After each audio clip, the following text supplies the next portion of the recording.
안녕하세요. 제가 태어나고 자랐던 고향은 아주 시골이나 다름이 없었는데요. 따뜻한 계절이면 그나마 산에서 먹을 것이라고 찾아서 주워 먹고 남의 밭을 기웃거리며 혹시 서리할 것이 있는지 때를 보며 침을 꿀꺽 삼킬 수 있었으나 추운 겨울에는 어림도 없었죠.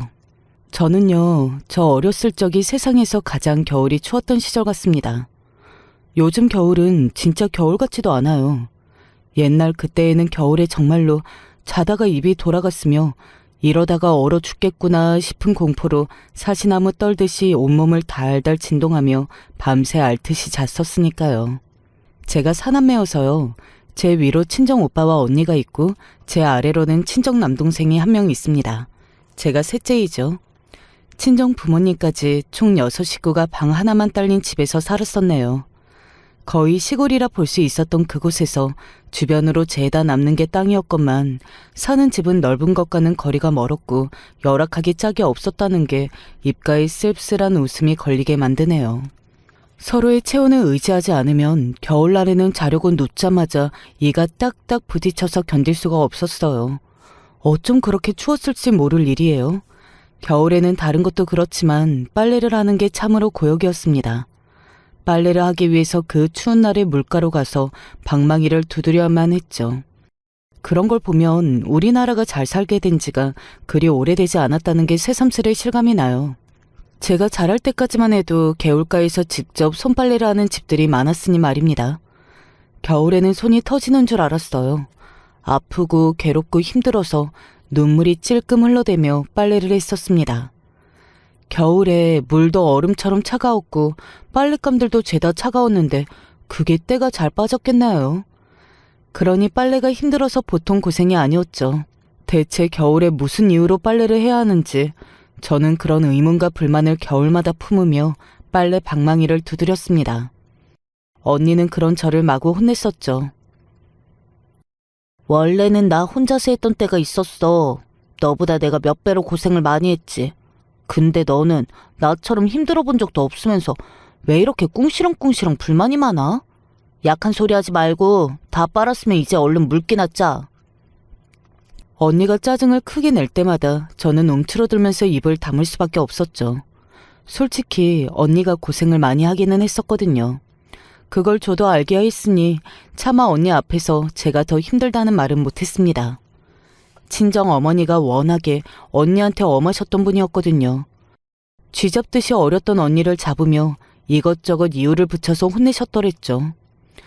그 시절에 가난하고 못 배운 집에서 장녀로 태어난다는 것은 개고생을 할 운명이라는 낙인을 이마에 찍고서 인생을 시작하는 것이었다고 저는 생각합니다. 어렸던 제 눈에 비쳤던 언니는 본인도 어림에도 불구하고 손끝 한번 야무지게 집안일을 솔선수범해가며 자주 어머니한테 혼이 났고 오빠와 동생들을 다 챙겨야 하는 모습이었습니다. 생각할수록 옛날 그때의 언니는 정말 가엾은 처지였네요. 대신에 언니가 그 쌓인 화를 저한테 종종 풀었더랬죠. 친정 오빠는 귀한 장남이었으니 차마 언니가 대들 수는 없었고 동생들한테 짜증을 내는 길뿐이었는데 막내 남동생한테 그럴 수 있었겠나요? 그것 또한 어려웠으므로 남은 선택지는 자연스레 저뿐이었습니다. 만만한 여동생, 그게 바로 저였기 때문에 저는 허구한 날 언니의 핀잔을 듣는 입장이었어요. 딱히 잘못한 것이 없을 때도 언니 앞에서 저는 구박덩어리로 전락을 했었고요. 당시에는 몰랐으나 크고 나서 언니가 괜히 화풀이 대상으로 저를 지목하고서는 일부러 오만 신경질을 다 냈었다는 걸 깨닫게 됐었답니다. 그렇다고 해서 언니를 원망하지는 않았었네요. 그렇게나 불공평한 대우를 받으면서도 혼자 희생을 많이 강요당하면서도 언니가 어머니를 원망하기보다는 애틋하게 여기는 것과 같은 원리였습니다. 이래서 가족관계라는 것이 세상에서 가장 애증으로 점철이 된 관계 같아요.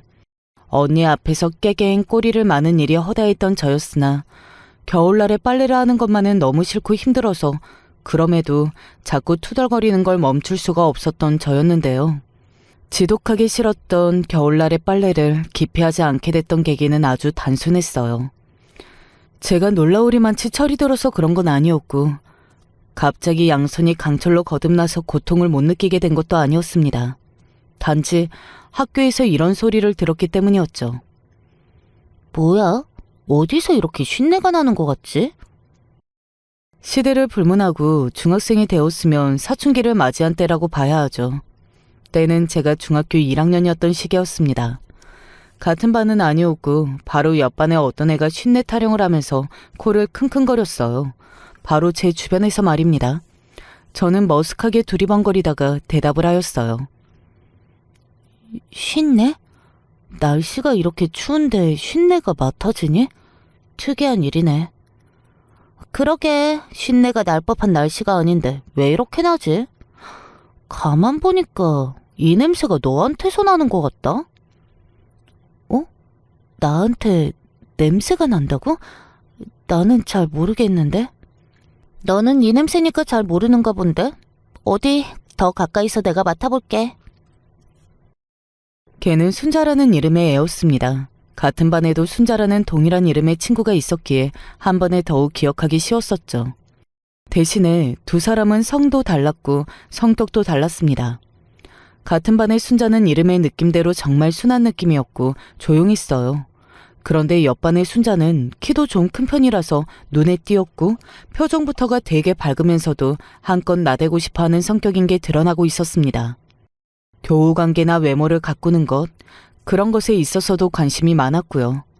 그 당시에는 솔직히 중학생이 되었다고 해서 곧바로 성숙해지거나 어른스러운 것들을 고민하며 관심을 두던 시대까지는 아니었는데요.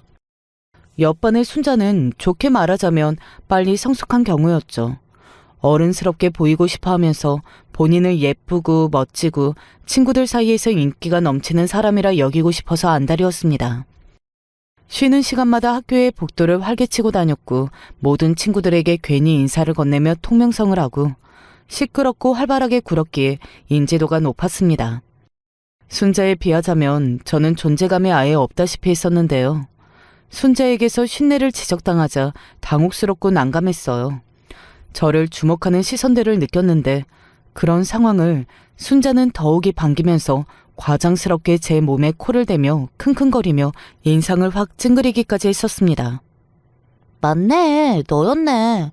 네 냄새가 맞았네. 어휴, 네 말 맞다나. 날씨가 이렇게 추운데 어떻게 하면 몸에서 쉰내가 날 수 있어? 신기하다. 무슨 재주를 부린 거야? 좀 말해줄래? 순자가 큰 목소리로 명랑하게 떠들었을 때 주변에 있던 모든 친구들이 그 목소리를 다 들었습니다. 같은 반 친구들이었죠. 저는 왜 옆반의 애가 여기까지 찾아와서 제 몸의 냄새를 맡는 건지 이해가 안 갔고 그저 원망스러웠어요.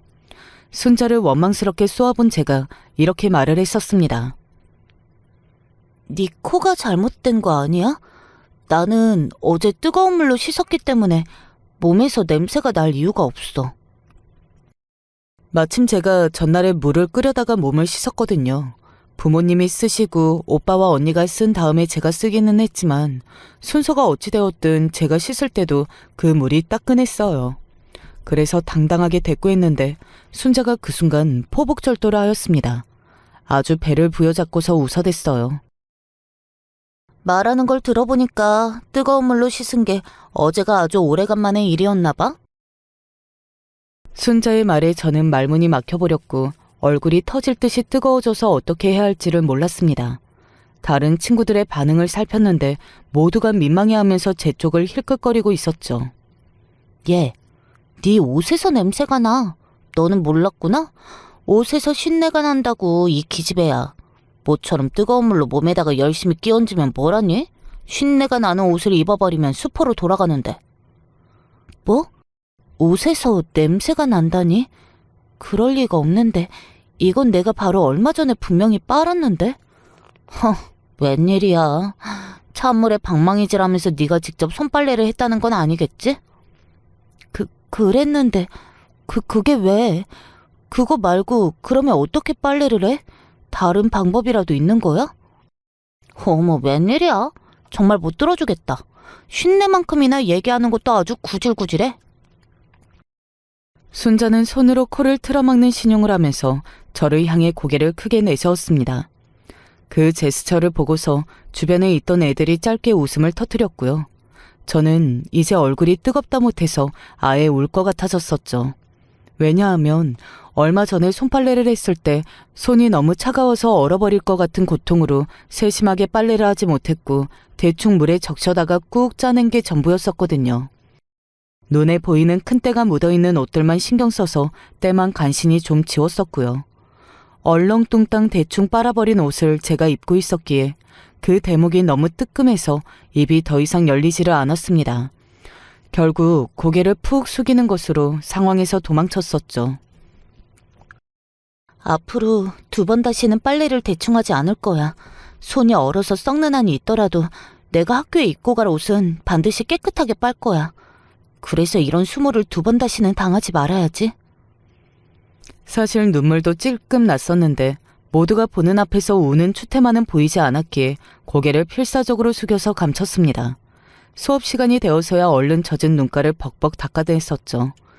그러면서 옷의 냄새를 열심히 맡아보자 쉰내라고 불러댈 법한 그런 묘한 냄새가 코끝에 맡아지기는 했습니다. 하지만 대단히 강한 수준까지는 아니었고요. 저는 이후로 꽤 오래도록 그날의 제 냄새가 어땠던 건지 되짚어보고 곱씹어봤었죠. 그만큼 상처가 됐었던 건가 봐요. 손이 벌겋게 된 지 한참인데도 고통을 꾹 참고서 빨래 방망이를 죽어라 휘두르는 저의 모습을 보면서 언니는 어처구니 없어 있었습니다. 빨래만 하러 오면 무조건 툴툴댔던 애가 갑자기 왜 이래? 야, 너 그러다가 옷이 다 터지겠어. 물이 차가우니까 깨끗하게 빨려면 이 정도로 강하게 하는 수밖에 없잖아. 옷 터져도 나는 모른다. 너는 바느질도 제대로 못하는 주제에 무슨 배짱으로 옷을 그렇게 두드려 패니? 나더러 옷 좀 게임해달라고 부탁해도 절대 안 들어줄 거야. 그런 줄 알고 방망이를 놀려라. 언니의 말대로 저는 바느질에 서툴렀었죠. 나이를 한참 먹고 난 뒤에도 그렇게까지 바느질 솜씨는 늘지 않았던 걸 보면 저는 손재주 같은 것에 영 타고난 재주가 없었던 모양입니다. 저와는 반대로 언니는 어려서부터 바느질을 꽤 잘했었어요. 그래서 옷이나 양말, 무엇이 됐든 구멍이 생기면 언니가 바느질 솜씨를 부려줬었죠. 언니는 이제 보니까 이런 거 저런 거 안 가리고 전부 다 잘하는 것 같아. 그걸 참 빨리도 깨달았구나. 이제 알았으면 앞으로 이 언니를 더욱 공경하고 깍듯하게 대해라. 저기 언니, 근데 언니는 왜 계속 학교를 안 다녀? 언니도 만약에 중등 공부를 하고 졸업장을 땄으면 좋았을 텐데.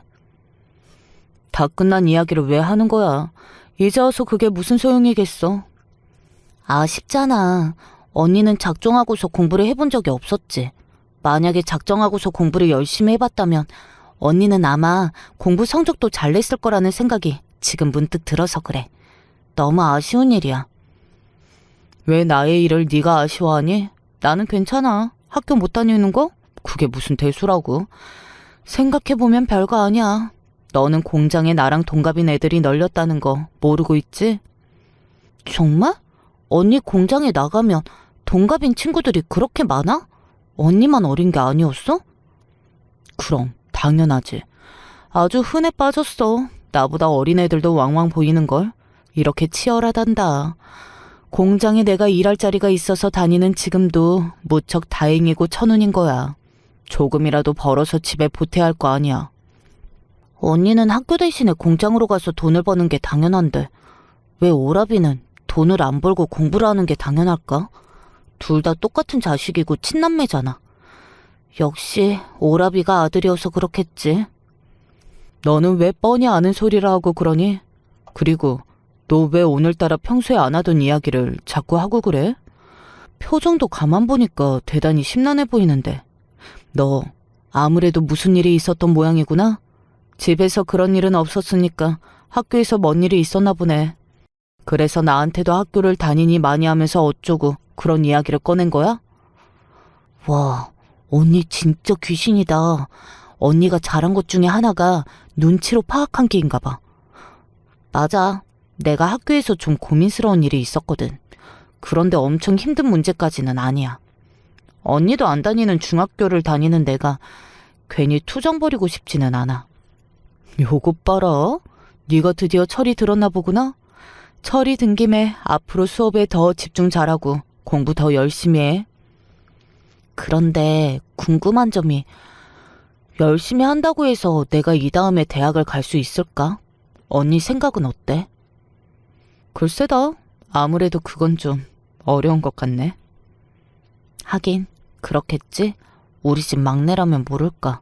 나는 안 될 거야. 혹시 네가 공부를 너무나도 뛰어나게 잘하면 어떻게 될지 모르는 일이잖아. 그러니까 최선을 다해봐. 알았어. 역시 언니한테밖에 내가 이런 얘기를 할 사람이 없는 것 같아. 그때 저는 언니에게 괜스레 의지가 되었고 속으로 많이 고마웠습니다. 비록 저를 자주 혼내는 잔소리꾼이기는 했지만 언니가 아니라면 대체 누가 제가 겨울에 손이 터지도록 빨래를 힘들게 한다는 고충을 봐주고 알아주겠나 싶었네요. 여자 형제가 있어서 다행이라는 생각이 많이 들었던 저였어요. 언니는 중학교를 졸업 못했었고요. 대신에 공장에 일찍 다니기 시작했었습니다. 그 시절 그 지역에서는 거의 그런 경우가 많았어요. 어린 나이에도 일들을 다녔습니다. 뭐라도 하려고, 그래서 조금이라도 벌려고 가난한 집집마다 어린 자식들이 일터를 찾았더랬죠.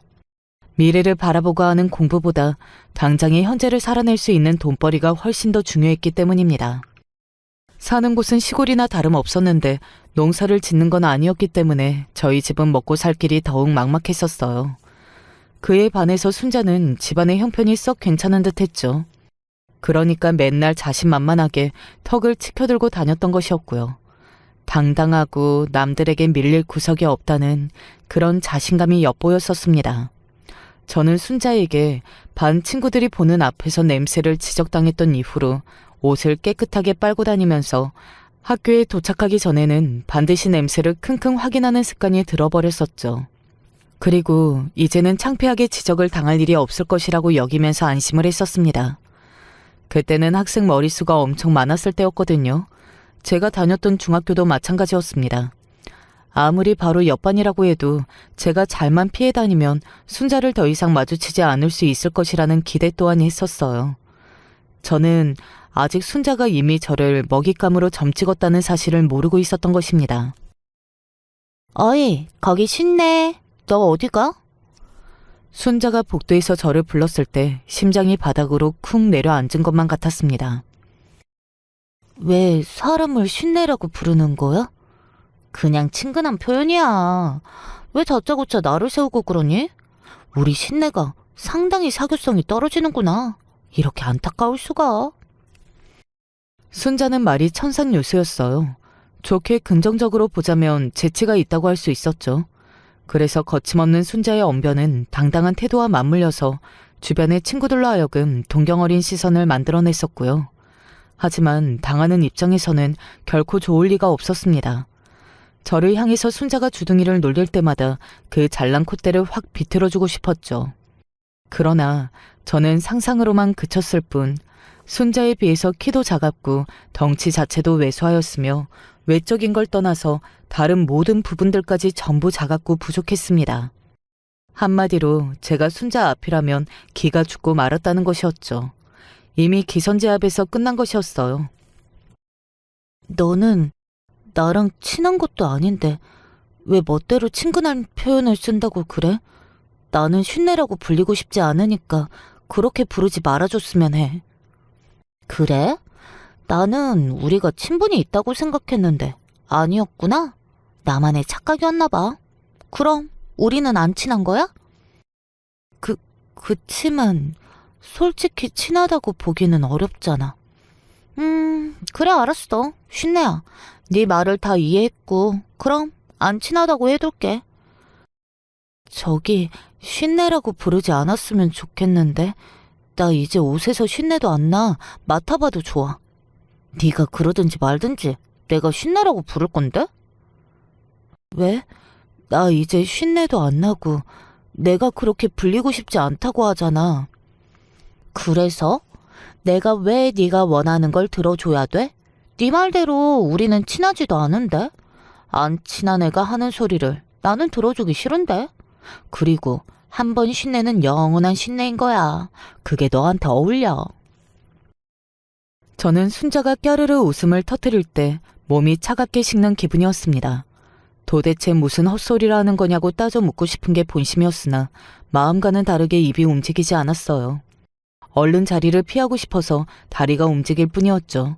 순자를 비롯한 걔 친구 몇몇이 제가 가는 걸 보고서는 쉰내가 도망간다며 신나게 웃음을 터뜨렸습니다. 아무리 참아보려고 해도 눈물이 핑 돌더라고요. 학교에서 세상이 전부였고 교우 관계가 제일 중요한 시기가 바로 사춘기 중학생이잖아요. 그때는 미처 그런 생각까지는 못했었으나 시간이 지나서 돌아보니까 제가 그때 너무나도 속으로 상처를 받으며 속상해했던 건 그런 이유가 겹쳤기 때문이더라고요. 저는 제발 옆반의 그 못된 순자가 저를 그냥 내버려 두었으면 싶었습니다. 다른 걸 바라는 것도 아니었어요. 그냥 저를 가만히 두는 것. 바라는 것은 오직 그것뿐이었는데 그게 그렇게나 안 지켜지더군요. 제발 저를 보지 말아달라고, 건드리지 말아달라고 온몸으로 티를 내며 간절하게 외치면서 속으로 빌고 있던 저의 모습이 순자의 눈에는 아주 재미있고 흥미로운 사냥감으로 보였던 것입니다. 야, 신내야. 어제 날씨가 참 좋았는데 혹시 빨래 했니?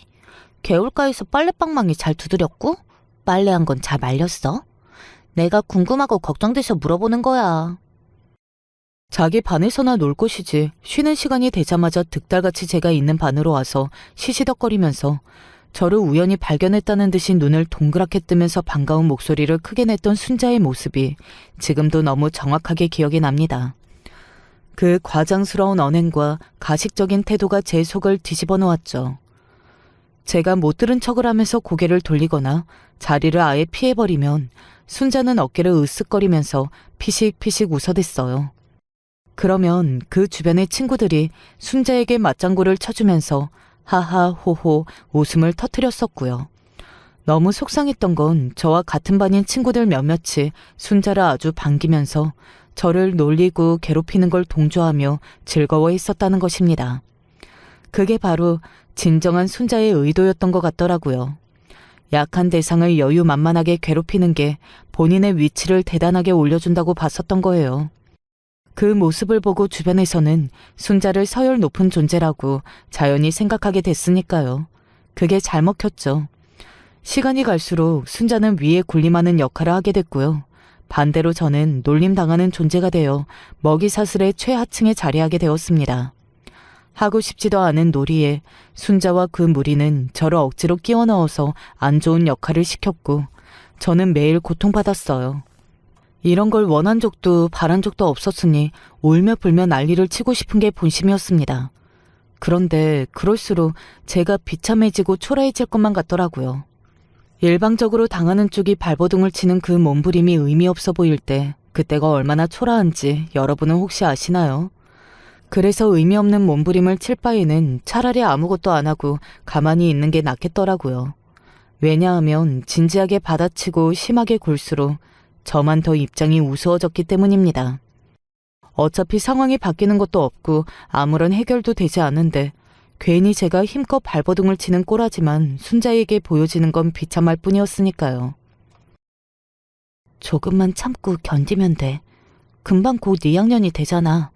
멀리 떨어진 반을 배정받으면 상황이 바뀔 거야. 정말 최악이었던 건 학년이 바뀌기만을 고대하고 있었는데 2학년 때 같은 반이 된 거였어요. 어쩌면 그런 확률이 있었던 것인지 의문이었고 하늘이 노래졌습니다. 우와, 내가 신내랑 같은 반이 됐다니. 아무래도 우리는 운명의 단짝인가 보다. 2학년 생활 앞으로 잘 부탁할게. 너무너무 기대된다, 신내야.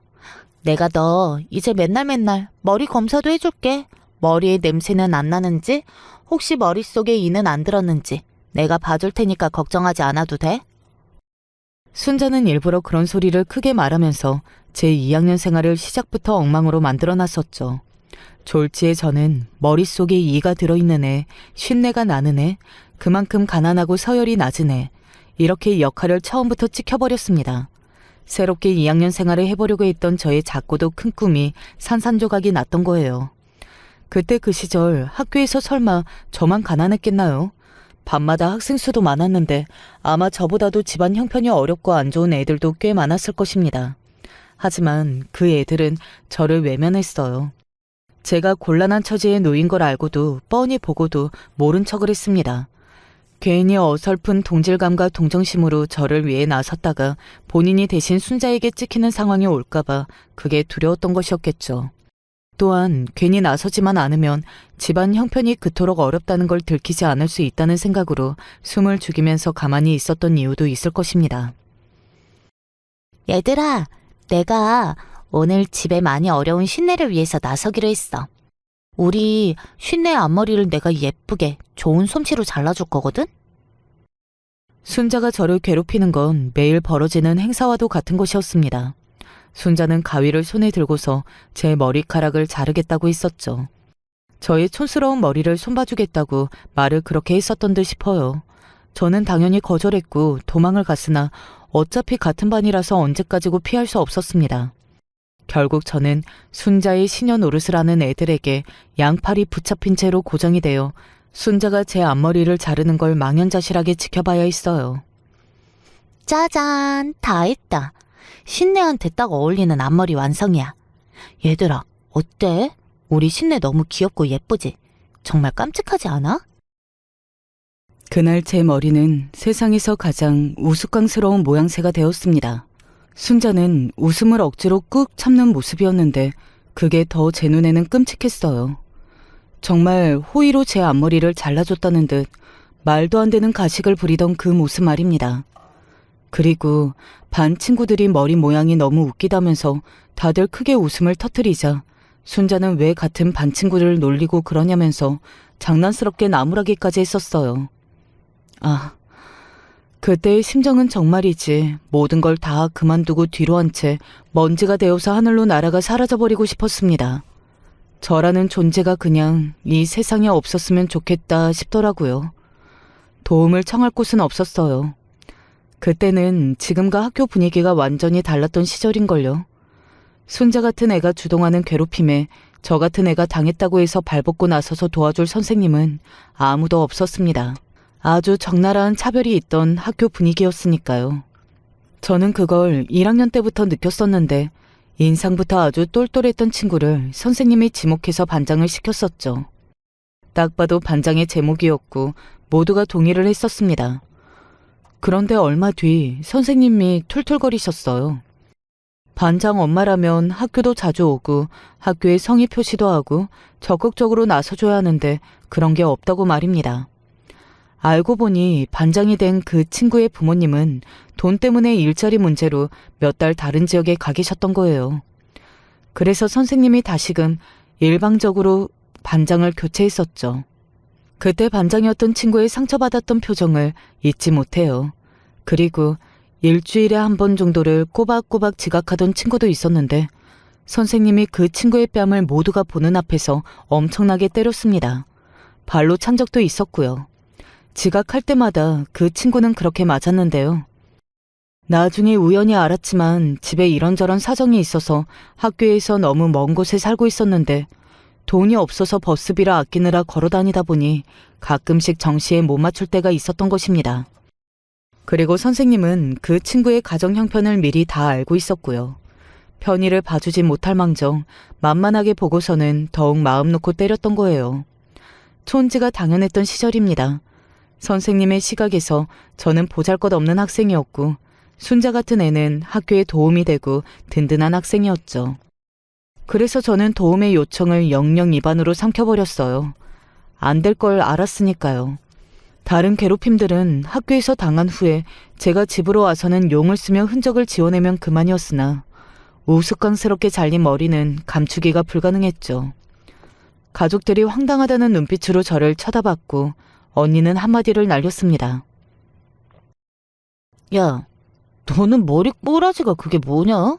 설마 그걸 멋이라고 생각한 건 아니겠지? 아니야. 그냥 학교에서 친구들하고 장난을 좀 치다가 이렇게 됐어. 장난? 대체 어떻게 장난을 치면 머리가 그렇게 되는 건데? 서로 머리를 예쁘게 잘라주자면서 그런 장난을 쳤다가 이렇게 돼버린 거야. 그런 거였어? 아휴, 너는 하라는 공부는 안 하고 들어보면 맨날 허구한 날 학교에서 친구들하고 이런저런 장난을 치기에만 바쁜 것 같니? 나 수업 시간에는 공부 열심히 하거든? 아, 그래? 네가 공부를 열심히 하고 있었구나. 혹시 너 그러면 공부하는 것도 재밌니? 좀 할만해? 성적은 더 올릴 자신 있고? 그야 당연하지. 언니는 갑자기 뭘 그런 걸 물어? 그냥 물어봤어. 갑자기 좀 궁금해져서. 언니가 답지 않게 얼버무리며 씁쓸하게 웃었을 때 왠지 느낌이 이상했었는데 그 직감이 맞았더라고요. 집에 일이 있었던 거예요. 부모님이 지인으로부터 사기를 당하셨다고 했습니다.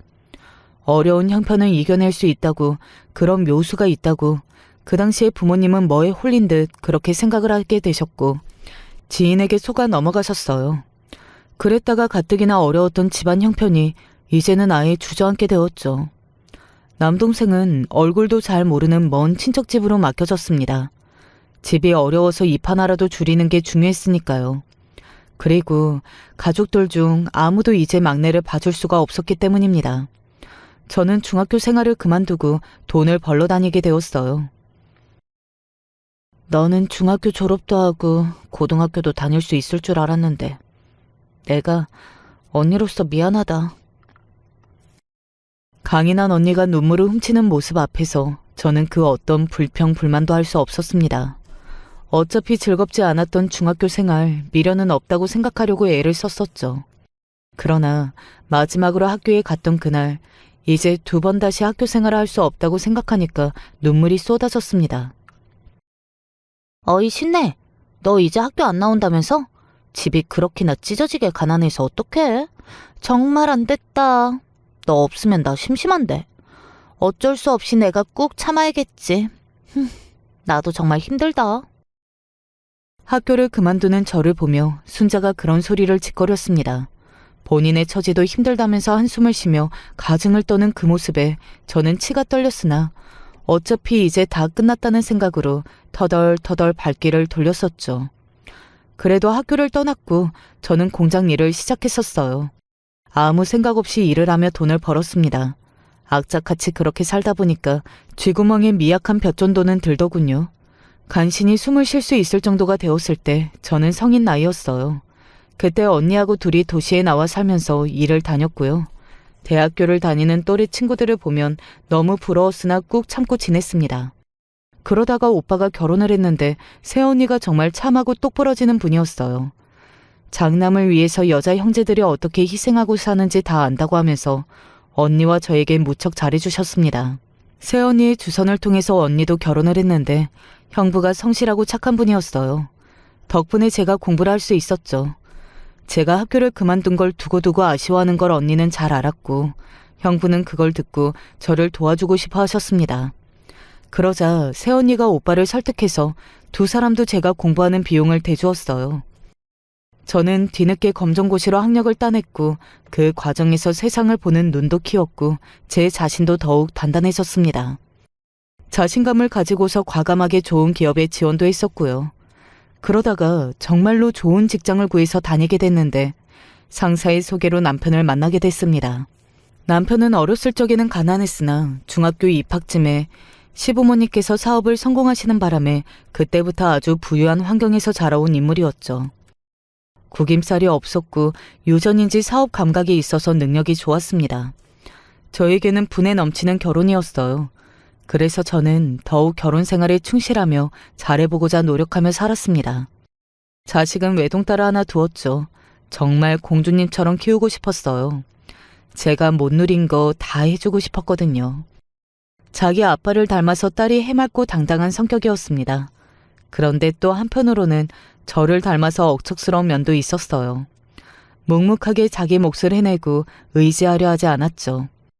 이렇게 기특하고 대견하고 예쁜 딸이 시집을 가버리면 너무 서운할 것 같아서 한편으로는 그 순간이 오지 않기를 바라기도 했었답니다. 그러나 부모 마음처럼 되지는 않죠. 딸이 1년 정도 교제를 하던 남자친구와 결혼하겠다고 했어요. 남자 쪽에서 제 딸을 너무 많이 좋아해서 엄청 잘해줬고 결혼 얘기도 먼저 꺼냈다고 하더라고요. 딸이 유복한 가정 환경 정도는 드러내고 살았으나 절대 자랑하며 내보이는 성격은 아니었고 특히 재산 이야기는 아예 안 꺼냈거든요. 그러니까 남자 쪽에서 경제적인 조건은 크게 보지 않고 무조건 제 딸과 결혼하고 싶어 한다는 얘기였습니다. 이왕이면 제 딸이 본인을 많이 사랑해주는 남자를 만나서 결혼하면 좋을 것 같다는 생각이 들었고 저랑 남편이 눈물을 머금고 허락해줬었죠. 일단 상견례부터 하고 양가 논의를 시작하기로 했습니다. 고급스러운 대형 한정식집에 룸을 예약해둔 상태였고요. 상견례 당일 도착해서 별실 안에 들어섰더니 예비 사위가 벌떡 일어나서 깍듯하게 인사를 건네왔고 그 양친도 따라서 천천히 일어나더니 인자한 미소를 보내왔습니다. 저랑 남편도 환하게 웃으면서 인사를 드렸죠. 처음 뵙는다고, 반갑다고, 앞으로 잘 부탁드린다고 이런 형식적인 인사말을 서로에게 건네면서 화기애애하게 각자 자리에 앉으려던 바로 그 순간이었습니다. 어라? 처음 뵙는 건 아닌 것 같다는 그런 생각이 왜 들지? 갑자기 제 머릿속에 그런 의문이 번쩍 떠올랐던 거예요. 그 의문이 향했던 곳은 예비 안사돈이었습니다. 제 딸을 향해서 입은 옷이 예쁘다니 뭐니 그런 소리를 하던 와중이었습니다. 예비 안사돈이 그 소리를 하는 모습을 본 순간 딱 수십 년 전의 어느 날이 떠올랐습니다. 가증스럽게 웃으며 제 우스꽝스러운 앞머리를 보고 예쁘다고 떠들었던 그 역겨울 정도로 가식적인 얼굴이 기억 속에 너무나도 선명하게 박혀 있었는데 맞은편의 예비 안사돈의 얼굴과 겹쳐 보였어요. 제 입이 저도 모르게 움직였습니다. 너 설마 순자? 그랬더니 예비 안사돈이 아니죠. 제 중학교 시절을 악몽으로 물들여버렸던 나쁜 계집애 순자가 저를 보면서 깜짝 놀랐습니다. 어머, 깜짝이야. 혹시 저를 아시나요? 맞구나. 와, 정말로 세상 좁다. 어떻게 이런 식으로 다 만날 수 있을까? 이래서 원수는 외나무 다리에서 만난다고 하는 건가? 난데없이 대체 무슨 말씀을 하시는 건지. 어? 정말 이제 보니까 낯이 좀 익으신데? 피해자는 평생을 그 기억 속에 갇혀 살아도 가해자는 쉽게 그 기억을 잊는다는 표현을 텔레비전에서 본 적이 있었는데 그게 정말이었어요. 저는 긴 세월을 넘어서 바로 순자를 알아보았으나 상대는 저를 본 적이 있다고 생각을 하면서도 자꾸 고개를 갸웃갸웃 거렸습니다. 그리고 옆에서 남편이 몹시 당황한 눈치를 주고 있었어요. 저는 그제야 아차 싶어서 딸 쪽을 살폈습니다. 그러자 딸도 영문을 모른다는 표정으로 눈을 동그랗게 뜨고서 저와 순자를 번갈아 쳐다보고 있었어요. 좋은 인연이었다면 제가 내뱉은 말의 뉘앙스가 그렇지 않았을 텐데 아무래도 나쁜 인연인 것 같으니까 딸이 왠지 안 좋은 예감을 받아서 불안해하는 듯한 그런 모습이었습니다. 그리고 예비 사위, 순자의 아들은 어리둥절하게 상황을 살피면서 혹시 서로 아시냐고 조심스럽게 말을 꺼냈고요. 저는 그때 어차피 이 결혼은 쪽났다는 것을 깨닫고 머릿속에 계산을 마쳤습니다. 하늘이 두 쪽 나도 저는 순자와 사돈을 맺고 싶은 생각이 전혀 없었고 제 딸도 자기 엄마의 과거를 알고서도 결혼을 고집할 자식이 아니라는 확신이 있었기 때문입니다. 저는 테이블 아래로 감춰내린 손으로 남편의 손을 꼭 잡으면서 당당하게 말했어요. 당연히 아는 사이죠. 같은 중학교를 나왔거든요. 아니, 같은 중학교를 나왔다 뿐인가 같은 반이기까지 했는데? 뭐? 잠깐만. 말도 안 돼. 너 혹시 그러면 그 뭐더라? 쉰내 맞지? 이런 별명이었던 것 같은데. 쉰내. 그래. 그 구역질 나는 별명 아주 오랜만에 듣는다. 쉰내가 나는 것은 사실 너의 인성이었는데 말이야. 아니 어떻게 이런. 네가 왜 사돈댁으로 나타나?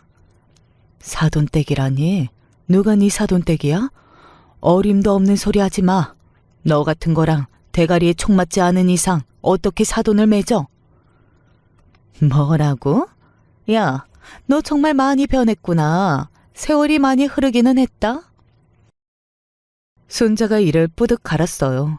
외모에 그 시절에도 관심이 참 많은 것 같더니 이제 보니까 쌍꺼풀 수술을 했더군요. 원래 입술이 얇은 얼굴이었던 걸로 기억을 하기 때문에 립스틱을 두껍게 칠해서 입술을 도톰한 것처럼 화장으로 잔뜩 꾸며놓은 상태라는 것도 저는 금방 간파할 수 있었습니다. 남편은 저의 과거를 대강 들어서 다 알고 있었기 때문에 이쯤에서 눈치를 다 챘죠. 제가 붙잡은 손에 남편도 힘을 슬그머니 주더라고요. 그런 다음 딸에게 고개를 돌리면서 아주 작게 속닥거렸습니다. 이때 남편이 딸에게 이 상황을 어떻게 된 전말인지 간략하게 설명을 해주었던 거예요. 순자의 남편과 아들은 어안이 벙벙해져서 경악한 얼굴들이었습니다. 결혼이고 뭐고 다 엎어. 없던 일로 해. 너도 당연히 그럴 거지?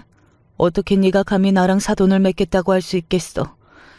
내가 지금 분명하게 말을 하겠는데 금이야 오기야 귀하게 키운 내 딸, 너같이 글러먹은 게 키워낸 자식 새끼랑은 결혼 못 시켜. 야, 너 아까부터 말이면 단 줄 알아? 이제 많이 컸다 이거지? 피차 이제는 어른이고 똑같이 자식 둔 입장이니까 동등하고 거릴 것 없다 이거네.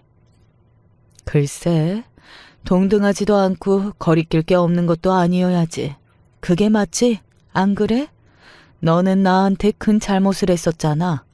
악질적으로 2년 가까이 사람을 괴롭혀대고 못살게 구우고 너는 왕따 주동자의 선동자였어. 지옥행 열차 맨 앞줄에 예약해둔 게 너잖아.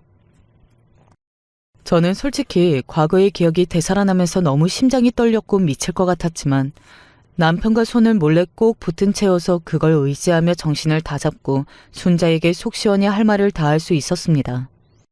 일그러진 얼굴로 입만 뻐끔거리는 순자를 보니까 저의 서력을 위해서 하늘이 이 자리를 마련해 준 것이라는 생각이 불현듯이 들더군요.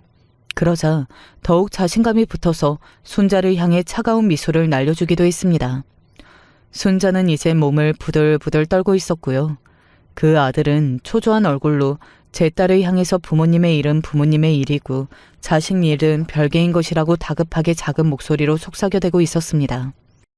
속삭인다고 그래봤자 맞은편에서 말을 한 것이었으니까 다른 사람들한테도 다 들렸고요. 딸은 그 말을 듣고 나서 아주 큰 목소리로 이렇게 외쳤습니다. 나는 우리 엄마의 일하고 내 일하고 절대 별개로 취급 못하겠는데? 우리 엄마를 괴롭힌 사람의 아들하고 내가 왜 결혼을 하겠어? 그리고 나는 그런 이상한 사람의 며느리가 되고 싶지도 않아. 우리 여기서 헤어져. 다 끝내. 단호한 딸의 모습에 저는 코끝이 찡해졌습니다. 조금의 미련도 없는 딸의 목소리에 그 순간 정말 든든해지더라고요. 순자의 아들은 눈물이 그렁그렁해져서는 자리에서 벌떡 일어났어요. 그쪽은 미련이 가득했죠. 그리고 순자는 자기 남편으로부터 옛날에 뭔 짓을 하고 다니는 거냐는 핀잔을 듣고서 얼굴이 빨개졌습니다. 순자가 자리에서 벌떡 일어난 건 다음 순간이었죠. 자기 아들을 향해서 세상에는 다른 여자들도 많으니까 미련 가지지 말고 매달리지 말라고 외쳤고요. 저를 향해서는 삿대질을 하며 이렇게 말했습니다. 네가 뭐라도 된 것처럼 행동하니까 내 입장에서는 사실 좀 웃긴다. 사실 너 나랑 중학교 동창이라고 하기에도 애매한 거 아니야? 너는 중학교 졸업 못했잖아. 도중에 그만뒀잖아. 가난해서. 집에 돈이 없어서 졸업 못하고 그만뒀었잖아. 그랬던 주제에 지금 와서는 콧대 놓게 따지고 드는 꼬라지가 아주 웃겨 죽겠네. 돈 없어서 학교도 중퇴했던 게 어디서 까불어? 사람의 본질은 안 바뀐다는 걸 순자를 통해서 저는 절절하게 체감하였습니다. 악마 같았던 중학생은 세월이 흘러서 여전히 악마 같은 아줌마가 되어 있었죠. 저는 기가 막혀서 그저 피식 웃었고 대신 남편이 옆에서 분명하게 말을 꺼냈습니다. 언제적 이야기를 하시는 건지 모르겠군요. 힘들었던 과거는 이 사람의 인생을 더욱 돋보이게 해주는 장치일 뿐입니다. 지금 재산만 300억 정도 되는데 옛날 이야기를 꺼내봤자 그게 무슨 소용이 있고 힘이나 있겠습니까? 네? 뭐라고요? 재산이 얼마? 300억? 지금 잘못 들었나? 순자는 삽시간에 넋이 나가서는 중얼거리며 자기 남편과 아들을 차례로 쳐다봤습니다. 잘못 들었는지 아닌 건지 확인받으려는 시도였죠. 하지만 나머지 두 사람도 어리둥절해하긴 마찬가지였는데요. 그때 딸이 자리에서 일어나며 순자의 아들을 향해 말했습니다. 우리 집의 구체적인 재산 이야기는 결혼하고 나서 말해주려고 했었어. 내가 어차피 외동이라 무조건 내가 혼자 다 물려받을 재산이지만 오히려 그렇기 때문에 나는 일찍이 온전히 내 힘으로 무언가를 이뤄가는 걸 보람으로 여겼었거든. 결혼도 마찬가지였지. 최대한 부모님한테 지원을 안 받고 결혼을 하고 싶었던 것도 그런 이유에서야. 아, 참고로 나도 우리 집 재산이 300억이 되는지 정확한 숫자는 몰랐어. 100억은 진작에 훌쩍 넘겼다는 것만 알고 살아왔지. 아무튼 궁금해하는 것 같아서 이제라도 주절주절 떠들어준 것뿐이야. 부잣집 외동딸을 놓쳤다고 아쉬워하든지 말든지 그건 네 자유인데 앞으로 나한테 구질구질하게 매달리는 일은 없었으면 해. 경찰에 신고할 거야. 엄마, 아빠, 이만 가요. 우리끼리 맛있는 거나 먹으러 가자고요. 딸이 홀가분하게 말했을 때 순자의 아들은 다리가 풀려서 바닥에 주저앉았습니다. 저와 남편이 자리에서 일어나자 순자의 눈길이 제가 든 명품 가방에 정확히 꽂힌 걸 발견할 수 있었죠. 저기, 잠깐, 이렇게 끝내는 건 마무리가 너무 이상한 것 같지 않아? 우리 일단 얘기 좀 해보자, 응? 저를 향해 뻗는 순자의 팔이 공중에서 덜덜 떨리고 있었습니다. 세월이 흘러 완벽한 전세 역전을 이뤄내다 못해 비교 불가의 위치에서 순자를 내려보게 된 저의 현재가 아주 속 시원하더군요. 너 내 이름 알아? 이름? 저기 그러니까 그게 내가 기억력이 좀 안 좋은 편이라서. 쉰내는 기억해도 이름은 기억 못하겠지. 그게 너야. 추악한 가해자. 천하의 못된 년. 그 어떤 용서의 말을 뱉을 기회조차 너에게는 주고 싶지 않아. 너는 본성이 나쁜 년이잖아. 지금도 속으로는 나를 알아보자마자 가식적으로 굴면서 살랑거렸으면 될 일이었는데 괜히 일을 잘못 그르쳤다는 후회나 고작 하는 중이지. 내가 능력 좋은 남편 만나서 인생 역전을 한 것 같아서 그게 벌써 배가 아프지? 네 머릿속에야 뻔하지 뭐. 그래야 구제불능 순자라고 할 수 있지. 저는 웃음을 꾹 참는 듯한 표정을 지어주면서 마지막으로 손을 유쾌하게 흔들어 주었습니다. 순자는 얼굴이 토마토처럼 빨갛게 달아오른 상태였어요. 곧 자기 남편과 아들로부터 원망과 비난을 크게 받으면서 완전히 망연자실했고요. 저는 남편과 딸을 양옆에 끼고 그곳을 나오면서 후련하게 웃었답니다. 자리로 옮겨서 세 가족이 오붓한 가운데 이런저런 대화를 나누었고요. 역시나 제 딸은 결혼에 조금도 미련이 남지 않아 있으며 인성 더러운 여자의 며느리가 될 뻔했다는 사실이 소름 돋는다며 아주 질색을 했습니다. 살다 보니까 이런 날도 오는구나. 자꾸 웃음이 나고 심장이 막 두근거리네. 왠지 오늘은 잠을 못 잘 것만 같아.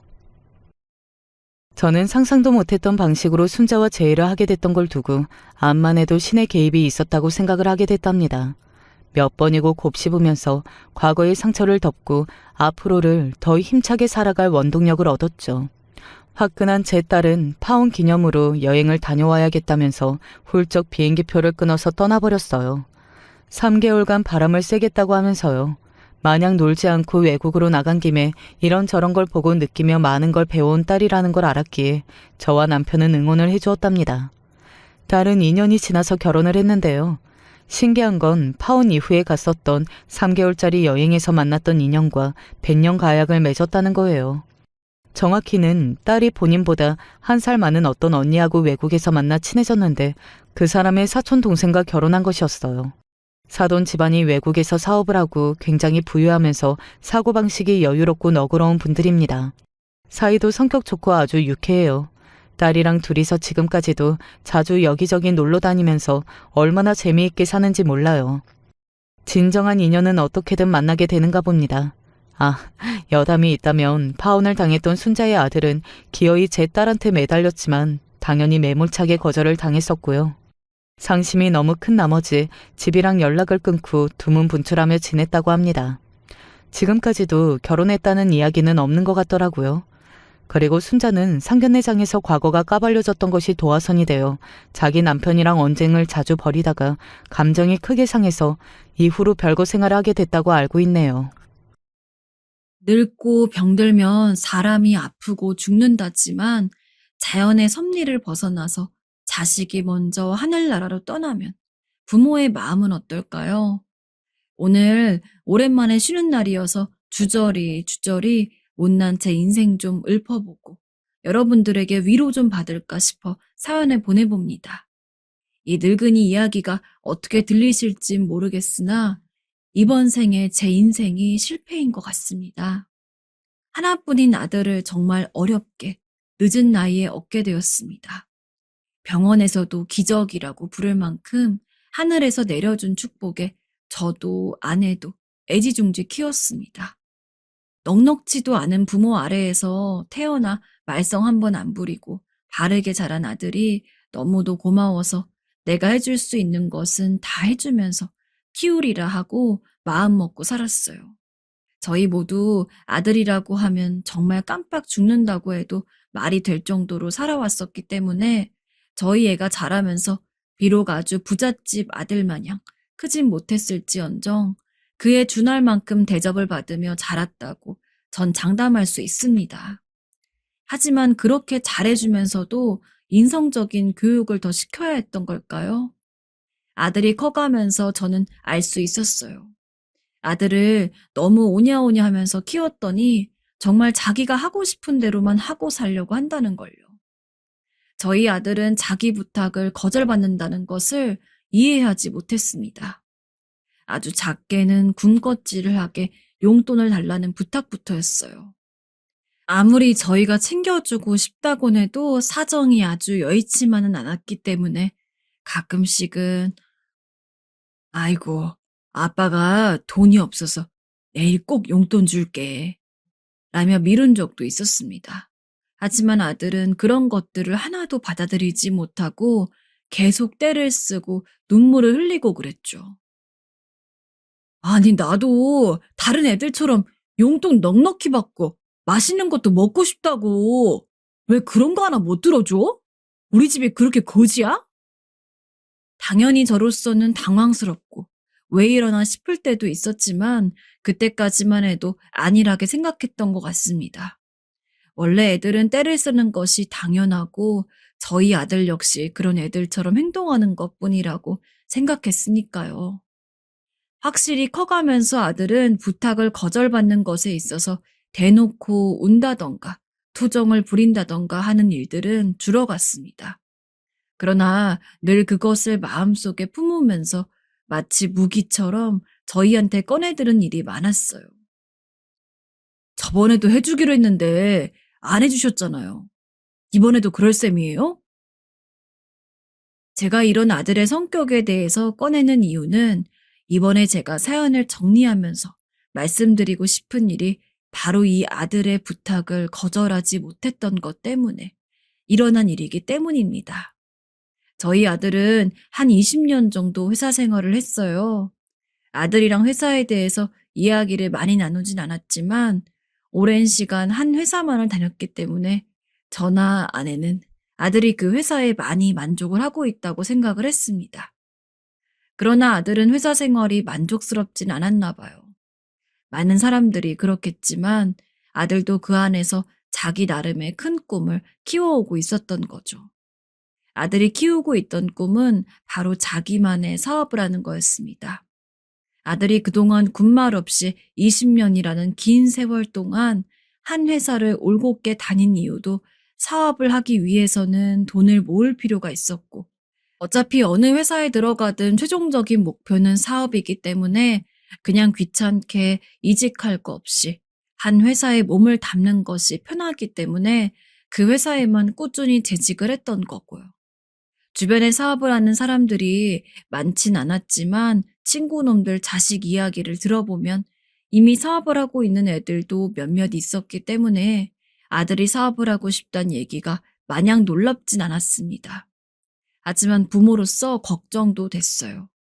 왜냐하면 저희 아들이 사업에 알맞는다고는 생각하지 못했으니까요. 물론 그게 전부는 아닙니다.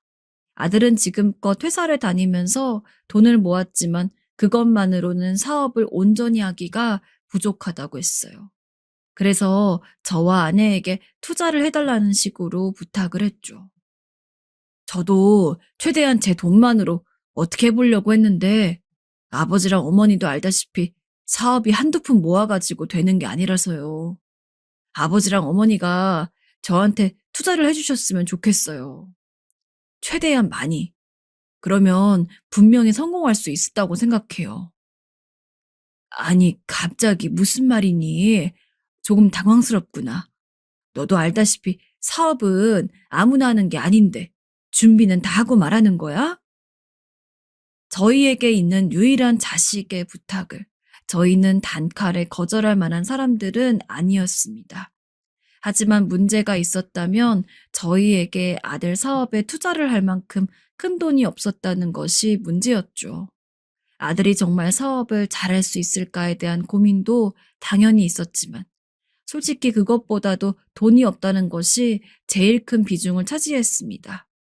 저랑 아내는 당장 네 부탁에 대답하기가 힘드니 조금 시간을 다오. 하고 말하고 둘이서 굉장히 많은 이야기를 나눠왔어요. 이 사업을 도와주는 것이 맞을지, 만약에 도와주는 것으로 결정을 하게 된다면 사업을 투자할 만한 자금은 어디서 끌어오는 것이 맞을지. 아내는 처음부터 아들의 사업을 돕는 것이 좋다는 입장이었습니다. 우리가 지금까지 재현이 키우려고 얼마나 많은 노력을 했어요. 그러니 나는 이번 재현이 사업 돕는 것이 맞다고 생각해요. 그리고 요즘은 또 부모 도움 없이는 성공할 수 없는 시대잖아요. 우리가 한 번은 도와줘요. 난 모르겠어. 현실적으로 우리가 아들을 도울 수 있을 만한 돈도 부족한데. 이게 맞을까? 왠지 감이 안 좋아. 아내와 달리 저는 반대로 조금 회의적이었습니다. 한 일주일 정도 아내와 이 문제에 대해서 많은 이야기를 나누었고 각자 고민을 했습니다. 그러나 결론적으로 저희 부부는 아들의 투자 요청을 받아들이기로 했어요. 자식 이기는 부모 없다고 제가 돈 걱정이 되긴 했지만 그래도 아들이 하는 부탁을 완벽히 무시하기가 힘든 것이 컸습니다. 그렇게 아들의 사업을 돕기로 의견이 모아진 뒤 저와 아내는 돈을 융통하는 것에 대해서 대화를 많이 했어요. 당시 저희가 가지고 있던 재산이라고는 저랑 아내랑 둘이 살고 있는 집과 근처에 있던 아주 조그만한 땅이 전부였습니다. 물론 요즘 세상에 집 있고 땅이 있으면 아주 가난하진 않은 거 아니냐 싶을 수도 있으실 텐데 저희는 워낙 시골에 살고 있기도 했고 평수 자체가 그리 넓지 않아서 막상 팔아도 막 엄청난 돈이 나오는 건 아니었어요. 게다가 당장 그걸 전부 팔아가지고 아들을 도와주고 나면 저랑 아내가 살 곳이 없다는 것이 제일 큰 문제로 자리했죠. 물론 최대한 그렇지 않고 다른 방법을 통하는 것도 생각을 해보았습니다.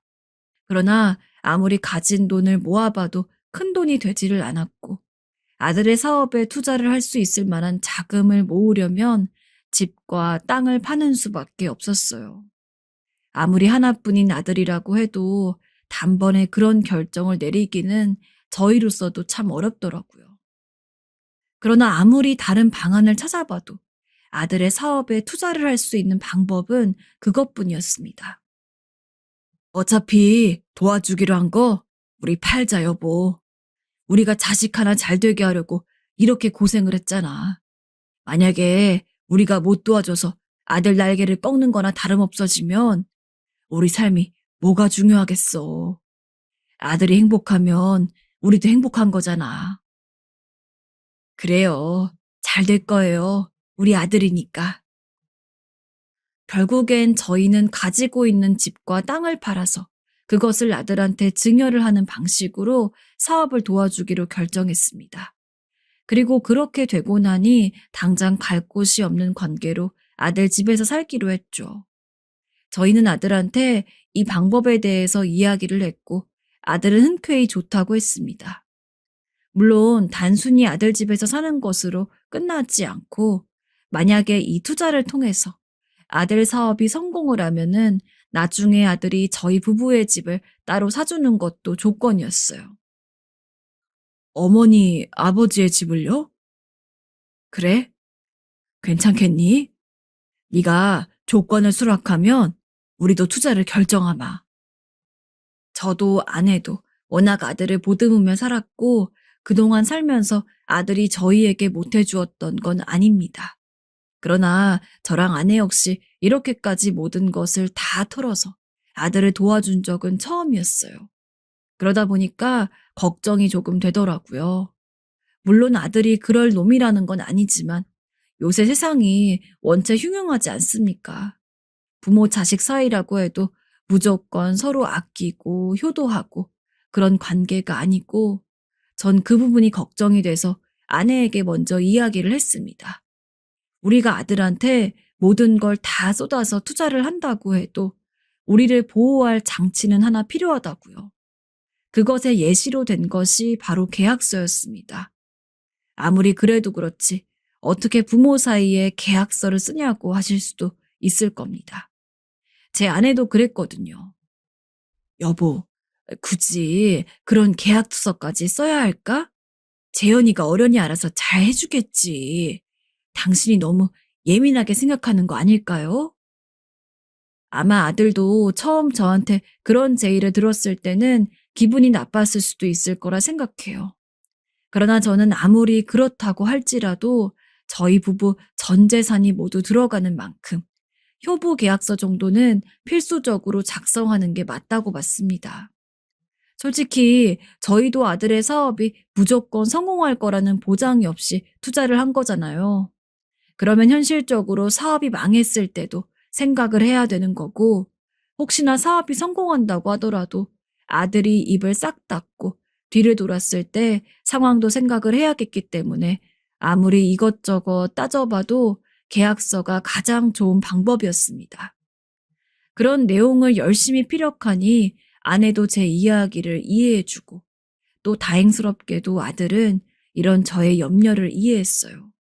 그래서 별다른 마찰 없이 계약서를 쓸 수 있었습니다.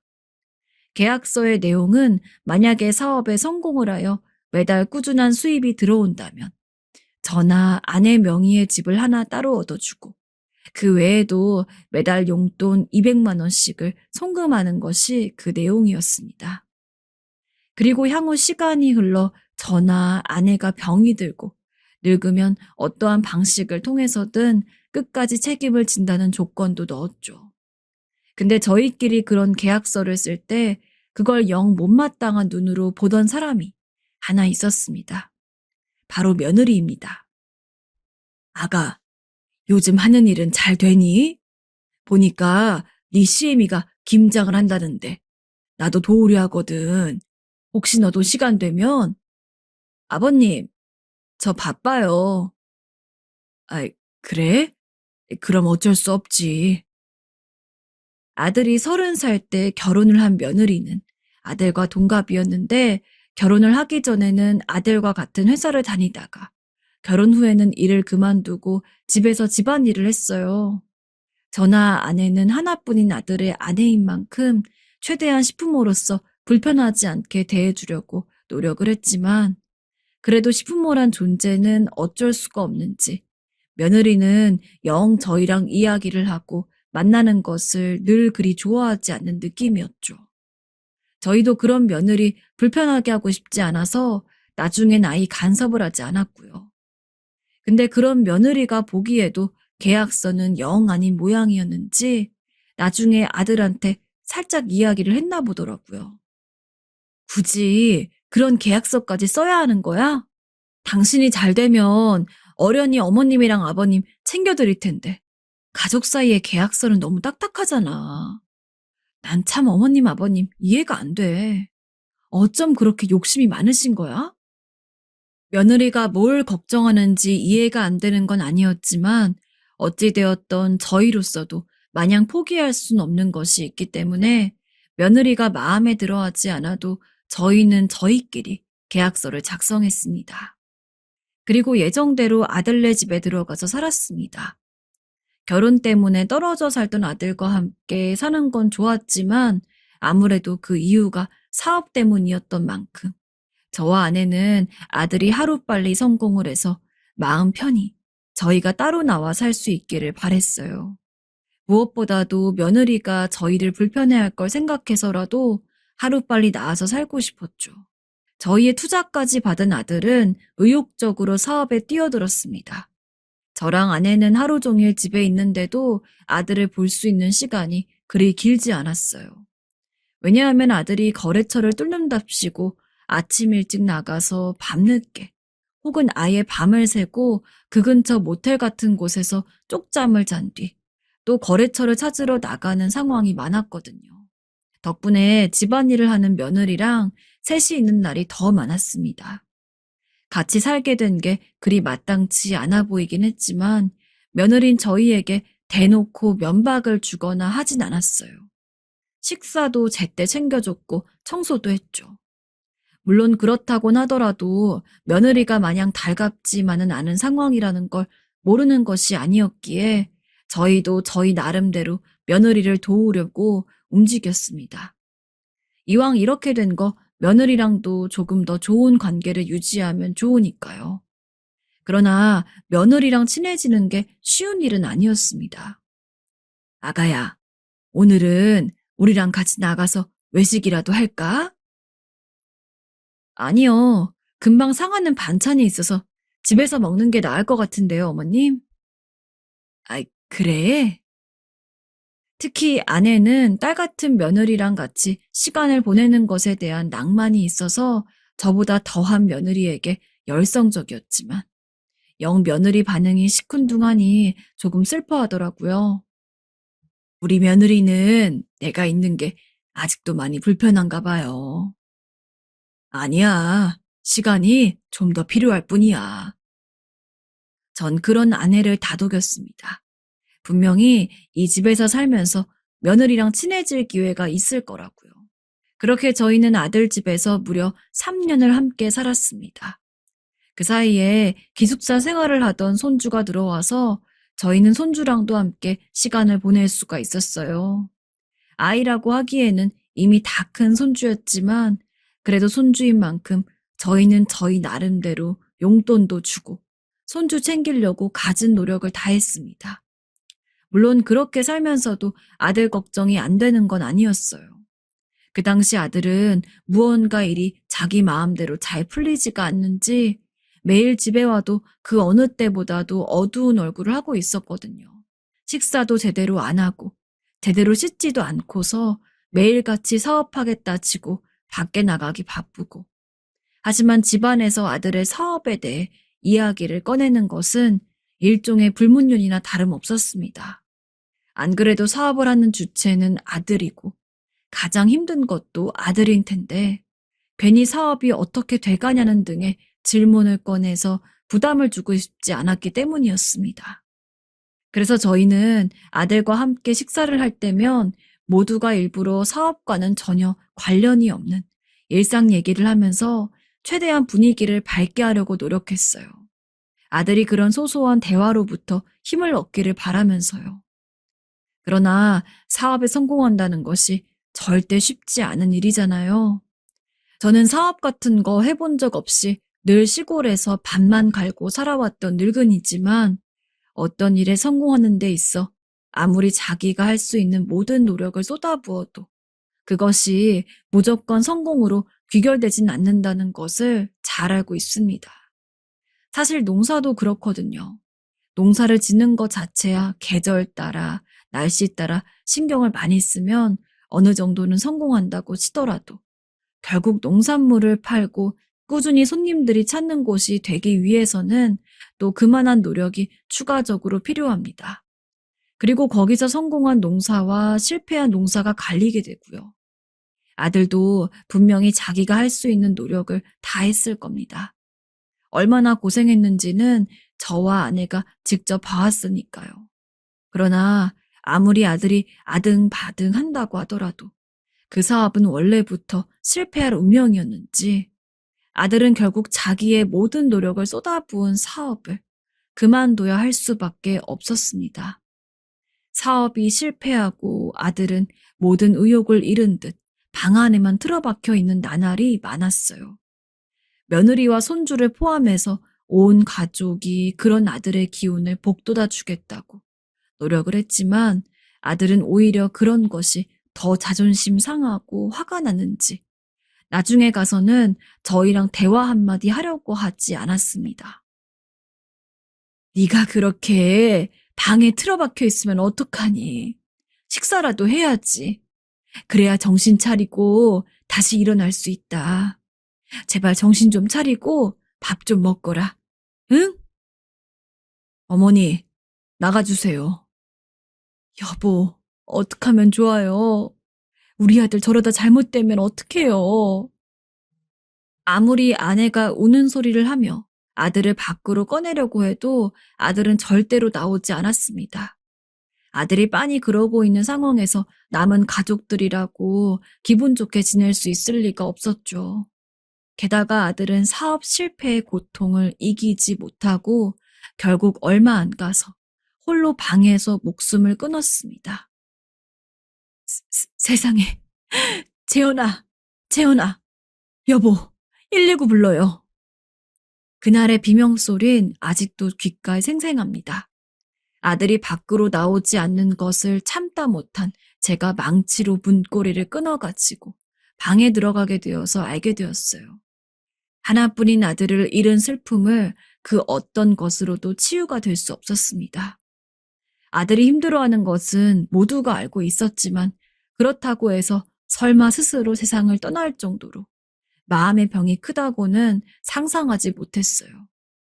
아들은 사업이 망할 것이란 것을 예감했을 때부터 모종의 경로를 통해 수면제를 처방받고 그걸 다 모아두었던 모양입니다. 그리고 완벽히 회생이 불가능하다고 판단을 했을 때 떠날 예정이었던 거죠.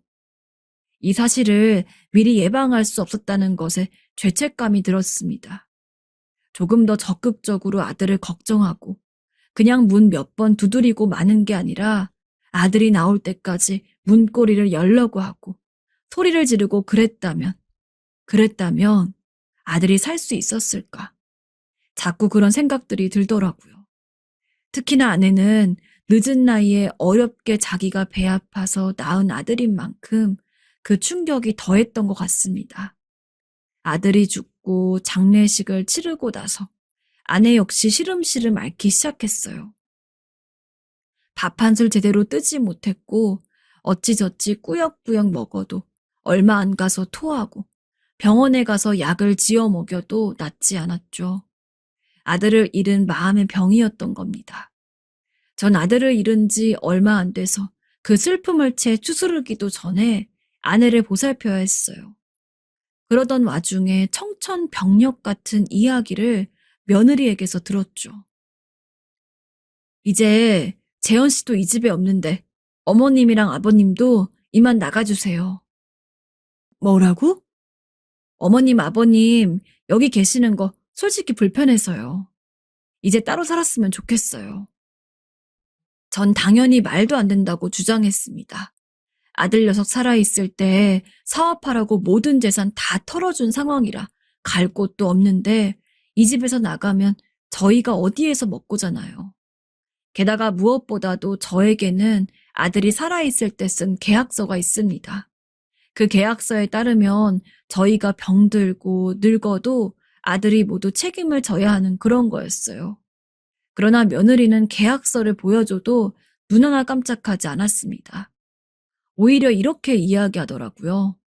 자기랑 계약을 한 게 아닌데 그게 무슨 소용이냐고.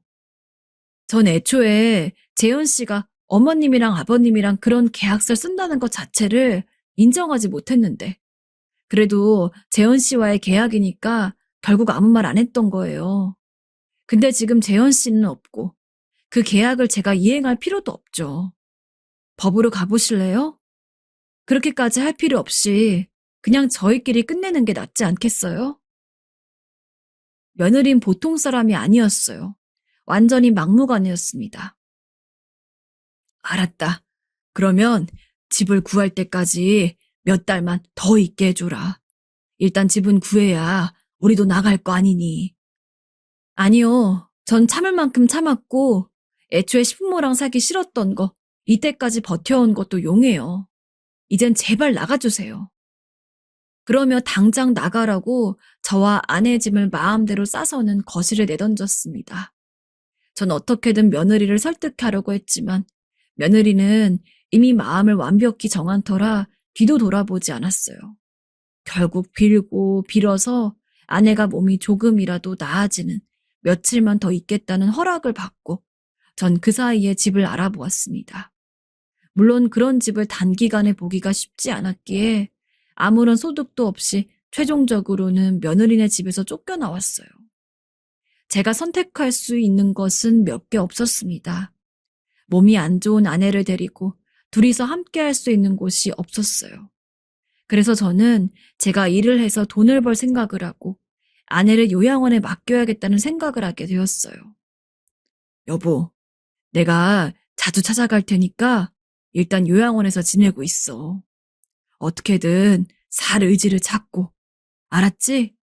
몸 건강히 지내야 해. 사실 요양원 비용도 만만치 않았기 때문에 전 아내를 요양원에 맡긴 뒤 바로 일자리를 구해야 했습니다. 물론 제가 나이가 있는지라 어지간한 일자리를 얻기가 쉽지 않았기 때문에 전 고민을 하다가 예전 고향집 근처에서 살고 있는 조카한테 전화를 걸었어요. 내가 일자리를 찾고 있어서 혹시 일할 만한 게 있을까? 조카는 오랜 시간 돼지 농장을 해왔는데 아무래도 오래도록 밭일을 해온 저로서는 서울에서 일자리를 찾는 것보다는 시골에서 할 일을 찾는 것이 나을 것 같았기 때문이죠. 정말 다행스럽게도 저는 조카 덕분에 돼지 농장에서 일을 할 수가 있었습니다. 돼지 농장은 밭일이랑은 많이 달랐지만 그래도 주변에서 아름아름 봐온 일이라 그런지 적응하기가 어렵진 않았어요. 그러나 그렇게 일을 하면서도 한편으로는 자괴감이 너무 들더라고요. 일이 힘들고 고돼서 그런 게 아닙니다. 그냥 이렇게 집도 절도 없이 조카한테나 의지하게 된 제 신세가 너무 처량했기 때문이었어요. 하나뿐인 아들이 잘 되기를 바라면서 노력했을 뿐인데 대체 왜 이렇게 살게 된 건지. 물론 그런 자괴감에 빠져 있을 시간도 없었습니다. 아내가 입원해 있는 요양원 비용을 대려면 정말 뼈 빠지게 일을 해도 모자랐으니까요.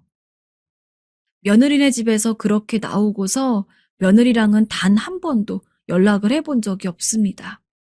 하지만 어떻게 알았는지 손주 녀석이 저희한테 아주 가끔씩 연락을 했어요.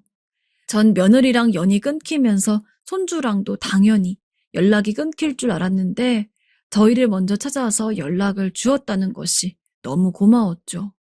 아무래도 아주 살가운 할아버지와 손주 관계는 아니었기 때문에 자주 연락을 하진 않았지만 그래도 연애 한 번씩은 안부를 주고받았어요. 그런데 며느리네 집을 나오고서 3년 정도 지났을 때 전 손주의 안부 전화에서 생각지도 못한 이야기를 듣게 되었습니다. 사실 엄마가 암에 걸려서 세상을 떠났어요, 할아버지. 뭐? 기댈 곳이 없어 엉엉 우는 손주 녀석의 목소리를 들으며 전 순간 며느리와 함께 살아왔던 생활들이 주마등처럼 스쳐 지나갔던 것 같아요.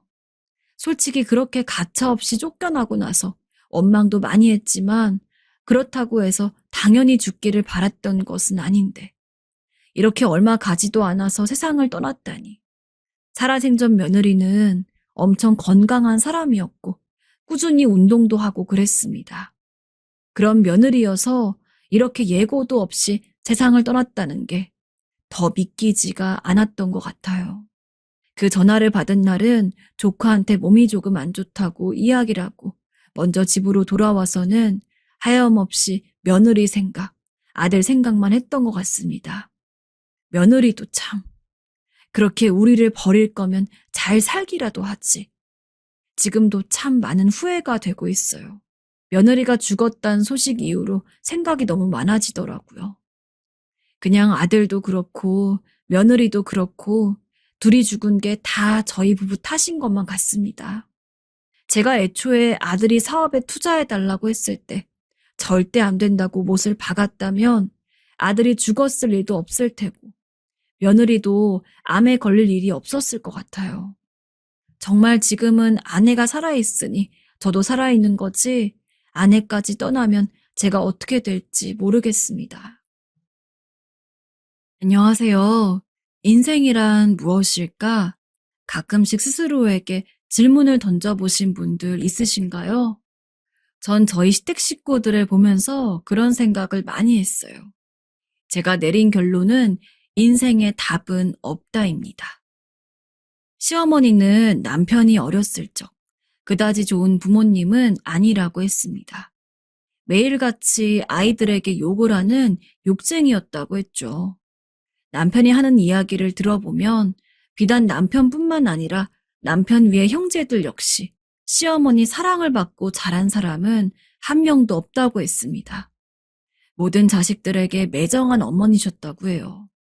시어머니는 학생일 때야 아직 미성년자가 집을 나가 혼자 살 수 없으니 다들 시어머니와 함께 살았지만 어른이 되고 나서는 이제 스스로 돈도 벌 수 있고 자기 혼자 자립이 가능한 나이였기 때문에 남편 형제들은 성인이 되자마자 시어머니와 대부분 연락을 끊었다고 해요. 엄마라면 이제 지긋지긋해. 나는 혼자 나가 따로 살 거야. 어머니, 저 성격이면 혼자서도 잘 살 수 있겠지. 굳이 자식이 필요하시겠어? 물론 남편이라고 해서 시어머니에게 서운한 게 없다는 건 아니라고 했습니다. 본인도 주변에 다른 온화한 어머니를 가진 친구들 보면서 왜 우리 엄마는 저렇게 다정하지 못한 걸까 하고 부러워하기도 했고, 시어머니에게서 욕을 들을 때면 서러워서 많이 울기도 울었다고 해요. 원망도 많이 했고요. 하지만 원체 사랑이 많은 편이고 가족 내에서 가장 막내라 그런지 오직 유일하게 남편만이 성인이 되고 나서도 시어머니와 연을 끊지 않고 살고 있었습니다. 모든 자식들이 분가를 하고 나서 시어머니는 홀로 시골집에서 살고 계셨는데 남편은 바쁜 와중에도 꼭 한 번씩은 시어머니에게 전화를 걸어서 어머니, 잘 계세요? 라면서 안부를 묻곤 했습니다. 저도 남편에게 들은 게 많아서인지 그리고 며느리에게도 그다지 살갑지 않은 시어머니인 걸 알아서인지 시어머니를 대하기가 어려운 건 매한 가지였어요. 안 그래도 시어머니와 며느리 사이가 가깝기는 어려우니까요. 하지만 남편이 시어머니에게 잘하려고 하는 만큼 저 역시 남편을 따라서 최대한 좋은 며느리 노릇을 하기 위해 노력했습니다. 시어머니 시골에서 혼자 사는 거 힘드실까봐 반찬도 해서 보내고 남편처럼 저도 시어머니 안부를 묻고자 일주일 혹은 2주일에 한 번씩은 꼭 전화를 드렸었죠. 어머님, 오랜만에 연락드려요. 뭐 쓸데없이 전화를 하고 난리야. 전화비 아깝게. 아, 어머니 생각이 나서요. 그럴 때마다 시어머니는 한 번도 살갑게 대꾸를 해준 적이 없긴 했지만 그냥 원래 그런 분인가 보다 하고 생각을 하니까 나중엔 그리 상처를 받지도 않더군요. 그리고 시어머니도 사람인 만큼 자식이 그리고 며느리가 이렇게 꾸준하게 본인을 챙기려 들려 나오면 언젠가는 마음을 열 거라고 생각하기도 했습니다. 그러던 어느 날 한평생 전화 한 번 해본 적이 없던, 그러니까 정확히는 저희에게 먼저 전화를 걸어본 적이 한 번도 없던 시어머니에게서 연락이 왔습니다. 처음에 핸드폰에 뜬 시어머니 번호를 보고서 깜짝 놀랐어요. 어머님이 전화를 잘못 걸었나? 하는 생각부터 정말 온갖 상상이 다 들더군요. 조심스럽게 여보세요? 하고서 전화를 받으니까 나다 라고 이야기하는 시어머니 목소리가 들렸습니다. 근데 평소 같았으면 괄괄한 목소리로 성질을 부려야 할 시어머니가 그 이후로 잠잠히 아무 말도 안 하더군요. 전 조용히 시어머니가 말을 잇기를 기다리다가 너무 조용하니까 은근슬쩍 눈치를 보며 먼저 무슨 일이 있냐고 물었습니다. 어머님, 혹시 무슨 일 있으신 거예요? 제가 도와드릴 일이 있을까요? 제 물음에도 시어머니가 한참 동안 답을 하지 않았습니다. 전 전화기를 들고 인내심 있게 기다렸죠. 그랬더니 그제서야 시어머니가 작은 목소리로 이야기를 꺼냈습니다. 근래에 몸이 조금 안 좋아서 시골에 있는 병원에 들렸는데 아무래도 큰 병이 의심된다고 서울에 있는 병원으로 가보란 말을 들었다고요. 전 깜짝 놀란 상태로 일단 시어머니에게 서울로 바로 올라오시라고 말씀을 드리고 전화를 끊은 뒤 남편에게 이 사실을 알렸습니다. 여보, 방금 어머님이 연락하셨는데 서울에 있는 큰 병원에 가야 하실 것 같대. 시골 병원에서 그러라고 했다더라. 뭐? 어머니가 큰 병원에? 남편 역시 생각지도 못한 이야기에 많이 놀란 듯 보였지만 그날따라 남편의 일이 많아가지고 도저히 중간에 회사에서 빠져나올 수가 없는 상황이었습니다. 다행스럽게도 전 여유가 있었기 때문에 시골에서 올라온 어머니를 모시고서 늦기 전에 곧바로 서울에 있는 병원에 갈 수 있었어요. 어머님, 걱정 마세요. 별 문제 아닐 거예요. 티를 내진 않았지만 분명히 시어머니가 불안해하실 거였기 때문에 전 시어머니를 안심시키면서 병원에 향했습니다. 그러나 의사의 진단은 청천벽력과 같았죠. 시어머니에게는 백혈병이 있다고 했습니다. 나이도 있으시고 골수를 이식받기에는 무리가 있습니다. 최선을 다하겠지만 솔직히 병원에서 할 수 있는 일은 그리 많지 않습니다. 마음의 준비는 하셔야 할 것 같아요. 길어봤자 3개월 정도 사실 수 있을 겁니다.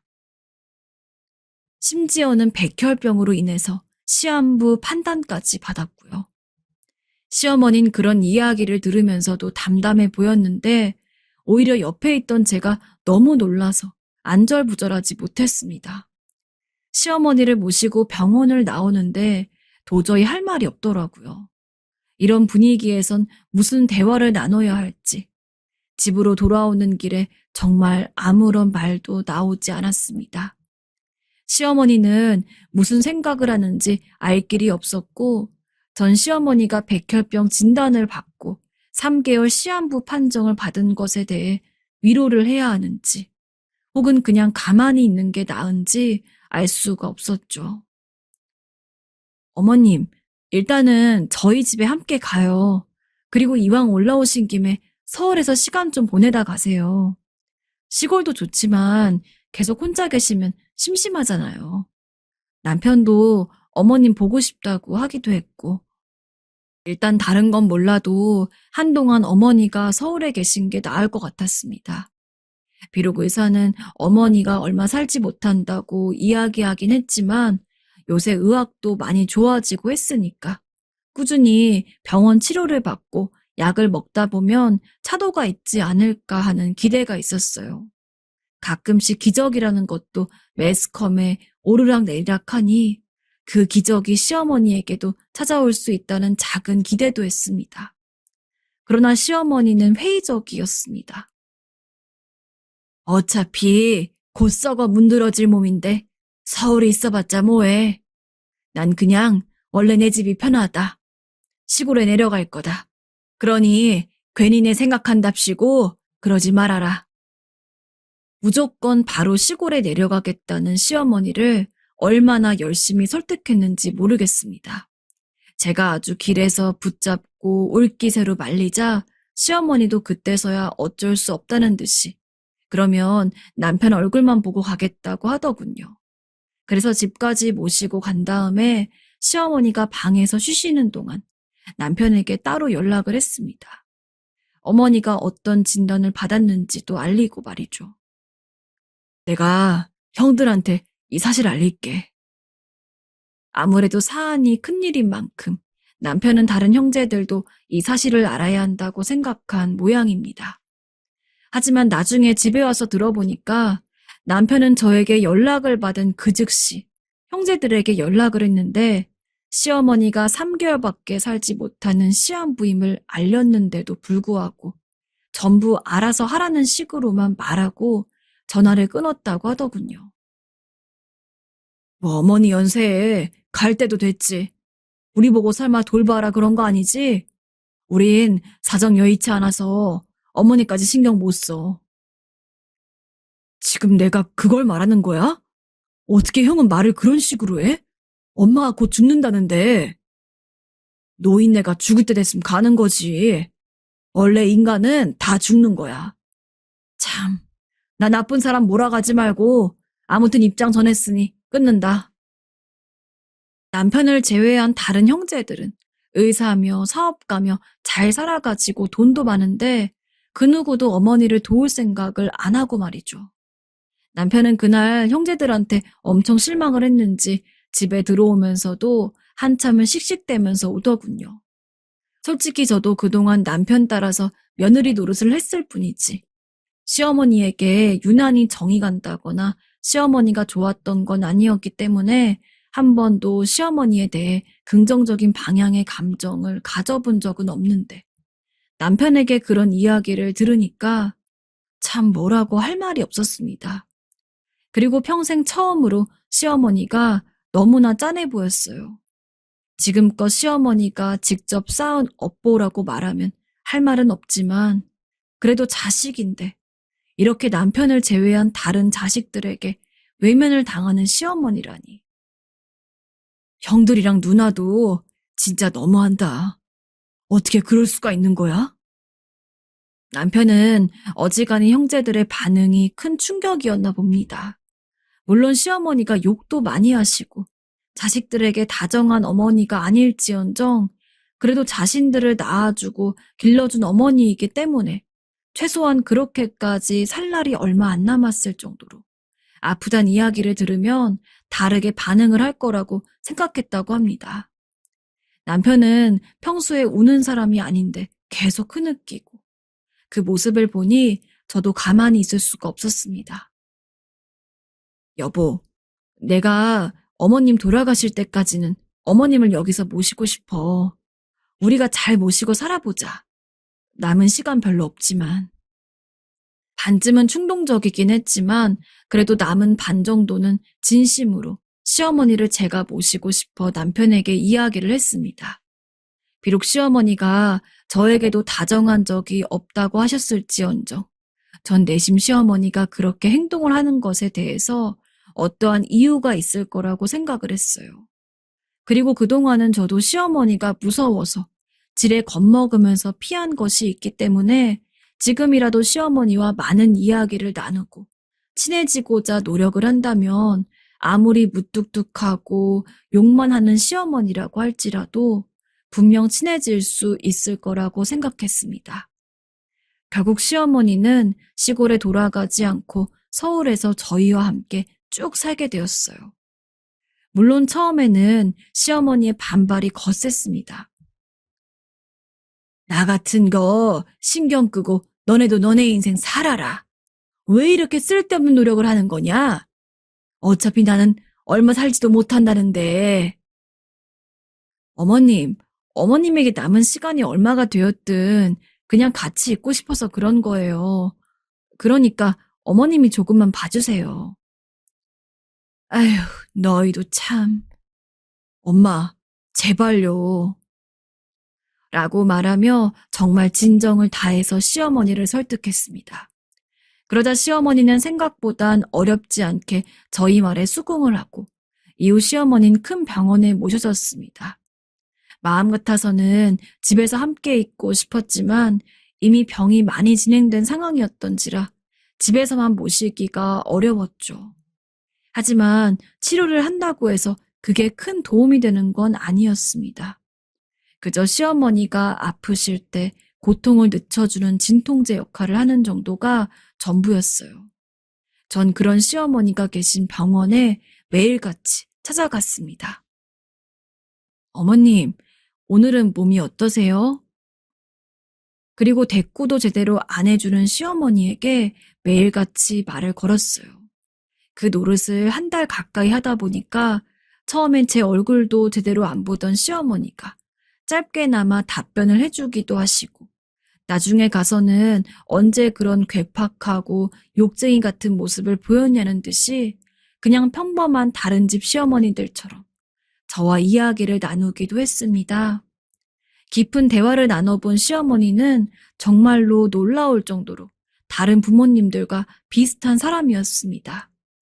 대체 지금까지 왜 그렇게 남편을 포함한 다른 자식들한테 괴팍하게 구신 건지 이해가 되지 않을 정도로 시어머니는 일반적인 부모였어요. 언제 한 번은 제가 병원에 가가지고 이런저런 이야기를 나눴는데 갑자기 다른 자식들 이름을 부르더군요. 정철이, 정배, 정순인, 일은 잘 된다니? 네? 다들 나를 많이도 미워하지? 내가 살갑지 못해서. 어머니, 그게 모든 게 다 내 탓이지. 그냥 평범하게 하는 말 같기도 했지만 시어머니 눈에는 너무나 깊은 그리움이 담겨 있었습니다. 아마 직접 말씀은 안 하셨지만 다른 자식들이 많이 보고 싶기도 하셨겠죠. 전 그런 모습의 시어머니를 맞닥뜨리면서 더 이상은 이전처럼 시어머니가 무섭거나 혹은 난폭한 사람이란 생각을 할 수가 없었습니다. 시어머니는 어떤 때 보면 오히려 그 누구보다도 더 인간적인 면모를 가지고 계신 분이었어요. 비록 처음에는 많이 무뚝뚝하고 냉정해 보였지만 사람에게 마음을 연 시어머니는 제법 다정하기도 했습니다. 때때로 이유도 없이 제 손을 꼭 잡고 있기도 했고 제가 올 때면 멀리서부터 얼굴이 환해지셔가지고는 왔니? 하며 반기시는 날도 있었습니다. 전 그런 모습을 볼 때마다 시어머니를 찾아가는 것을 멈출 수가 없었습니다. 남편도 마음 같아선 매일 병원에 오고 싶어 했지만 현실적으로 너무 바빴고 남편의 다른 형제들은 애초에 시어머니를 보고 싶어 하질 않았기 때문에 현재 시어머니의 곁에 남아있는 것은 유일하게 저뿐이었거든요. 저까지 없으면 시어머니가 너무나 외로워질 것 같았습니다. 그러다가 제가 완벽히 시어머니에 대한 이미지를 바꾸게 된 계기가 있었습니다. 열심히 치료를 받긴 하지만 별다른 차도가 보이지가 않아서 답답한 마음을 가지고 있을 때였어요. 그래도 최대한 시어머니에게 티를 내지 않고자 전 늘 환하게 웃으면서 시어머니가 계신 병원을 방문했습니다. 그리고 여느 때처럼 집에서 무슨 일이 있었는지 혹은 식사를 뭘 했는지와 같은 시시콜콜한 이야기들을 시어머니와 나누었죠. 그런데 갑자기 시어머니가 제게 이야기했습니다. 너에게만큼은 내가 그동안 왜 그렇게 자식들한테 무섭게 대했는지를 이야기해주고 싶구나. 긴 얘기가 되겠지만 혹시 들어줄 수 있겠니? 그동안 많은 대화를 나눴지만 한 번도 시어머니가 그런 말을 먼저 하겠다고 꺼내신 적은 없었습니다. 그리고 전 얼마 지나지 않아서 시어머니 몰래 흐르는 눈물을 참느라 고생해야 했습니다. 시어머니가 이렇게 억척스럽게 자식들에게 다정하지 못한 어머니가 된 이유는 모순적이게도 자식들을 키우기 위함이었다고 합니다. 결혼을 준비할 때부터 알고는 있었지만 제 시아버지가 되실 분은 남편이 어렸을 때 일찍 돌아가셨어요. 그래서 시어머니는 졸지에 그 어린 나이에 과부가 되었다고 했습니다. 솔직히 어느 정도 나이가 먹은 저도 갑자기 아무런 기댈 곳 없이 혼자서 살아가야 한다고 하면 막막하고 뭘 어디서부터 어떻게 해야 할지 전혀 모르겠다는 느낌이 드는데 지금의 저보다 조금 더 젊었던 시어머니는 분명 더 두려웠을 겁니다. 애들을 키우기 위해서는 내가 강해지는 수밖에 없었어. 내가 약한 모습을 보이면 내 자식들은 누구한테 기대겠나. 아비도 없는데. 그러다 보니 억척스러워진 것 같구나. 자식들과도 사이가 소홀해지고. 근데 참 우스운 게 그러면서도 자식들이 엇나가지 않도록 키우고 싶었어. 그래서 일을 하면서도 자식들이 조금만 잘못을 해도 욕을 하고 크게 매를 들면서 강하게 혼을 냈지. 지금 생각하면 내가 잘못한 거였어. 아직 어린 아이들한테 내가 어떻게 그렇게 모질게 대했는지, 그때 그러지 말 것을, 그때 그러지 말 것을. 어머니, 나 이 가슴이 너무 아파. 내 인생은 왜 이랬을까? 하늘에서 나 데려간다니 이제 좀 편히 쉴 수 있는 걸까? 이 박복한 인생 하늘에서 불쌍하니까 빨리 데려가려는 거지? 남편 잃고 자식들은 날 버리고 몸이 아픈 건 괜찮은데 이 가슴, 이 가슴이 아픈 건 참을 수가 없어. 시어머니는 한참 동안 가슴을 퍽퍽 내려쳐가며 오열했습니다. 병실에 사람이 있든지 없든지 아랑곳하지 않고 평생 담아온 한을 모두 다 끄집어내듯이 울분을 토하셨습니다. 시어머니의 울부짖음이 병원의 메아리가 쳐도 아무도 뭐라하는 사람이 없었습니다. 그저 불쌍한 눈빛으로 우리들을 바라볼 뿐이었죠. 시어머니는 꽤 오래전부터 많은 후회를 안고 사신 것 같았습니다. 눈물을 뚝뚝 흘리는 시어머니 앞에서 저 역시 코가 찡해 어떤 말도 할 수가 없었어요. 괜찮다는 말도, 그렇다고 시어머니가 잘못됐단 말도 할 수 없었죠. 제가 거기서 더 뭐라고 덧붙여야 했을까요? 전 그저 주름진 손으로 눈물을 닦는 시어머니를 가만히 지켜보면서 진정이 될 때까지 곁을 지켜드렸습니다. 지금 시어머니는 돌아가신 상태예요. 정말 의사가 이야기했던 대로 딱 3개월을 채우고 하늘나라에 가셨죠. 그동안 시어머니를 찾아뵈면서 정이 많이 들었는지 시어머니가 돌아가셨을 때 정말 쓰러질 만큼 눈물이 나가지고 혼났습니다. 하지만 당시 저에게는 할 일이 있었어요. 바로 시어머니가 남긴 유서를 남편의 형제들에게 전하는 일이었죠. 시어머니는 본인 살 날이 얼마 남지 않았다는 걸 직감적으로 아셨는지 어느 날부턴가 유서를 쓰기 시작했습니다. 그리고 저에게 내가 죽으면 이 유서를 꼭 내 자식들에게 전해줘라 라고 말씀하셨죠. 비록 병원엔 한 번도 찾아오지 않았다고 하더라도 장례식이면 자식들이기 때문에 얼굴은 한 번 비출 것이었으므로 전 알겠다고 하고 시어머니의 유서를 전달받아 가지고 있던 참이었습니다. 그리고 시어머니가 돌아가시고 나서 장례식장에 참석한 남편의 형제들에게 유서를 보여주었습니다. 어머님이 병원에 계실 때 직접 작성하셨던 유서예요. 저한테 꼭 전해달라고 말씀을 남기셔서 지금 보여드리는 거예요. 남편의 형제들은 처음엔 유서라고 해도 실감이 나지 않는지 떨떠름한 얼굴이었습니다. 하지만 유서를 펼치고 한 줄 한 줄 읽어가면서 표정이 급격하게 변했죠. 사랑하는 내 자식들아, 못난 이 예미를 용서해다오. 너희가 어긋나지 않게 올바르게 키워야 한다는 압박감에 어린 너희들한테 너무도 몹쓸 짓을 하였구나. 나를 용서하지 않아도 좋다. 하지만 내가 너희를 미워해서 그런 게 아니었다는 거, 그거 하나만 알아주었으면 좋겠다. 이제 이 어미는 하늘나라에 가니 너희도 조금 더 편하게 살 수 있겠지. 하늘에서는 이 어미가 너희를 지켜주마. 아프지 말고 평생 동안 행복하려무나. 너희는 몰랐겠지만 나는 내가 너희 어미일 수 있어서 정말로 좋았단다. 다만 다음 생에 부모 자식 간으로 태어난다면 그땐 좀 더 살갑고 다정한 어미가 되어주마. 미안하다. 그리 길지 않은 유서였습니다.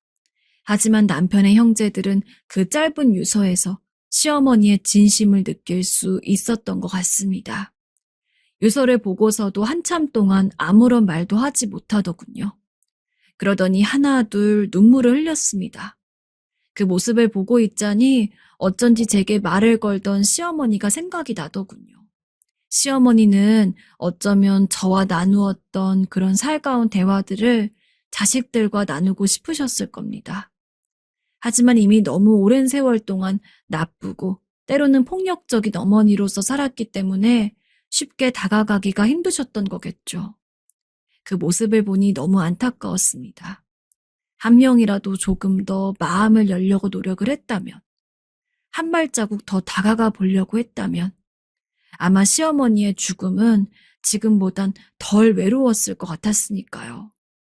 유서를 읽고 한동안 아무 말도 못하고 있는 남편의 형제들에게 전 그동안 병실에 시어머니를 돌보러 가면서 시어머니와 무슨 이야기들을 나누었는지 낱낱이 말씀을 드렸습니다.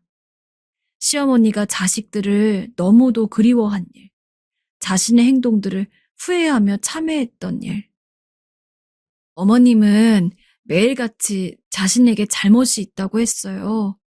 자신이 조금 더 신경을 썼으면 지금과 같은 상황은 안 벌어졌을 거라고 말이죠. 그리고 다른 자식들 얼굴을 너무도 많이 보고 싶어 하셨어요. 조용하던 장례식장이 눈물바다가 되었습니다. 돌아가신 시어머니 영정사진 앞에서 엉엉 우는 장면을 보는데 이게 참 누구 잘못이라고 하기도 애매한 상황이더라고요.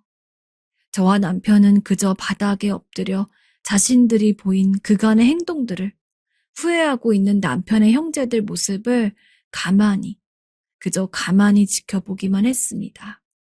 장례식이 끝나고는 참 바빴어요. 시어머니의 짐도 정리해야 했고, 무엇보다도 시어머니가 남겨놓은 재산에 대한 것들을 나눠야 했거든요. 시어머니는 젊었을 적부터 열심히 살아오셔서 그런지 시골 논과 집들을 꽤 가지고 계셨습니다. 게다가 나중에 보니까 시어머니가 가지고 계신 땅이 산업단지로 개발 예정인지라 향후에 보상이 엄청 많을 거라고 하더군요. 저희는 당연히 시어머니 재산을 균등하게 나누려고 했습니다. 시어머니와 다른 남편 형제들 사이가 안 좋은 것은 차치하더라도 어쨌든 모두가 공평하게 시어머니의 자식이었으니까요. 그런데 다른 형제들이 먼저 얘기했습니다. 우리는 어머니 재산 받을 자격이 없어. 어머니 돌아가시기까지 고생한 거 너랑 재수 씨니까 어머니 재산은 모두 너희에게 넘길게. 우리끼린 이미 얘기가 끝났어. 아니 형님, 아무리 그렇다고 해도 제가 그걸 다 받을 순 없어요. 나중에 개발도 된다는 소리도 들리고요. 어머니 재산을 저 혼자 받는 건 아닌 것 같아요. 막내 너 힘들게 살잖니.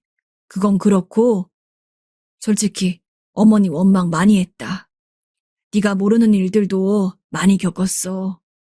하지만 재수 씨 이야기 들어보니 자식으로서 참 못할 일 했단 생각이 들어. 마지막인데 손이라도 잡아드릴 걸. 후회가 되네. 그리고 우린 먹고 살 만큼 자리 잡았으니 막내 너도 빨리 자리를 잡아야지. 막내 너가 우리보다 100배 낫다. 형으로서 염치가 없어서 그래. 아무 말 말고 그렇게 해. 남편 빼고 다른 형제들은 돈이 많긴 했습니다. 하지만 그렇다고 하더라도 시어머니가 가지고 계신 재산이 한두 푼이 아닌 상황에서 그거를 다 주기는 쉽지 않잖아요. 그런데 돌아가신 시어머니에게 자식 노릇을 제대로 못했단 이유만으로 솔직히 고작 3개월 정도 모신 게 다인 저희에게 시어머니 재산을 다 넘기겠다고 하시다니. 처음에는 남편도 저도 시어머니 재산을 다 같이 나누는 게 맞지 않겠냐고 말씀을 드렸습니다. 하지만 남편의 다른 형제들은 요지부동이었어요. 이미 재산은 우리에게 넘기겠다고 생각을 했던 상황이고 당장 그 돈이 없다고 해서 먹고 사는 게 힘든 것도 아닌데 당연히 마지막까지 시어머니를 보살핀 자식이 가져가는 게 맞다면서요. 저흰 다른 형제들과는 다르게 남편이 하루 벌어서 하루 먹고 사는 처지였습니다. 그래서 남편의 형제들이 그렇게까지 저희 보고 재산을 다 가지라고 하는 마당에 조금 염치가 없긴 했어도 결국 감사히 받게 되었죠. 지금은 시어머니의 재산 덕분에 먹고 싶은 것도 고민 없이 시켜 먹고 꼭 필요한 걸 사는 데 있어서 돈 걱정하지 않아도 되고 있습니다. 그리고 그전에는 명절 같은 때나 한 번씩 얼굴을 보았다면 이후에는 별날이 아니라고 하더라도 다 같이 쉬는 날이 있으면 가족끼리 함께 만나서 저녁을 먹거나 하며 시간을 보내고 있어요. 가족들끼리 지금부터라도 조금 화목하게 지내보려고요. 생각해보면 이 모든 게 다 돌아가신 시어머니의 마지막 선물이 아닌가 싶습니다. 시어머니는 하늘나라에서 저희 모습을 지켜보고 계시겠죠? 저희 잘 살고 있으니까 시어머님도 하늘나라에서 편히 쉬었으면 좋겠습니다.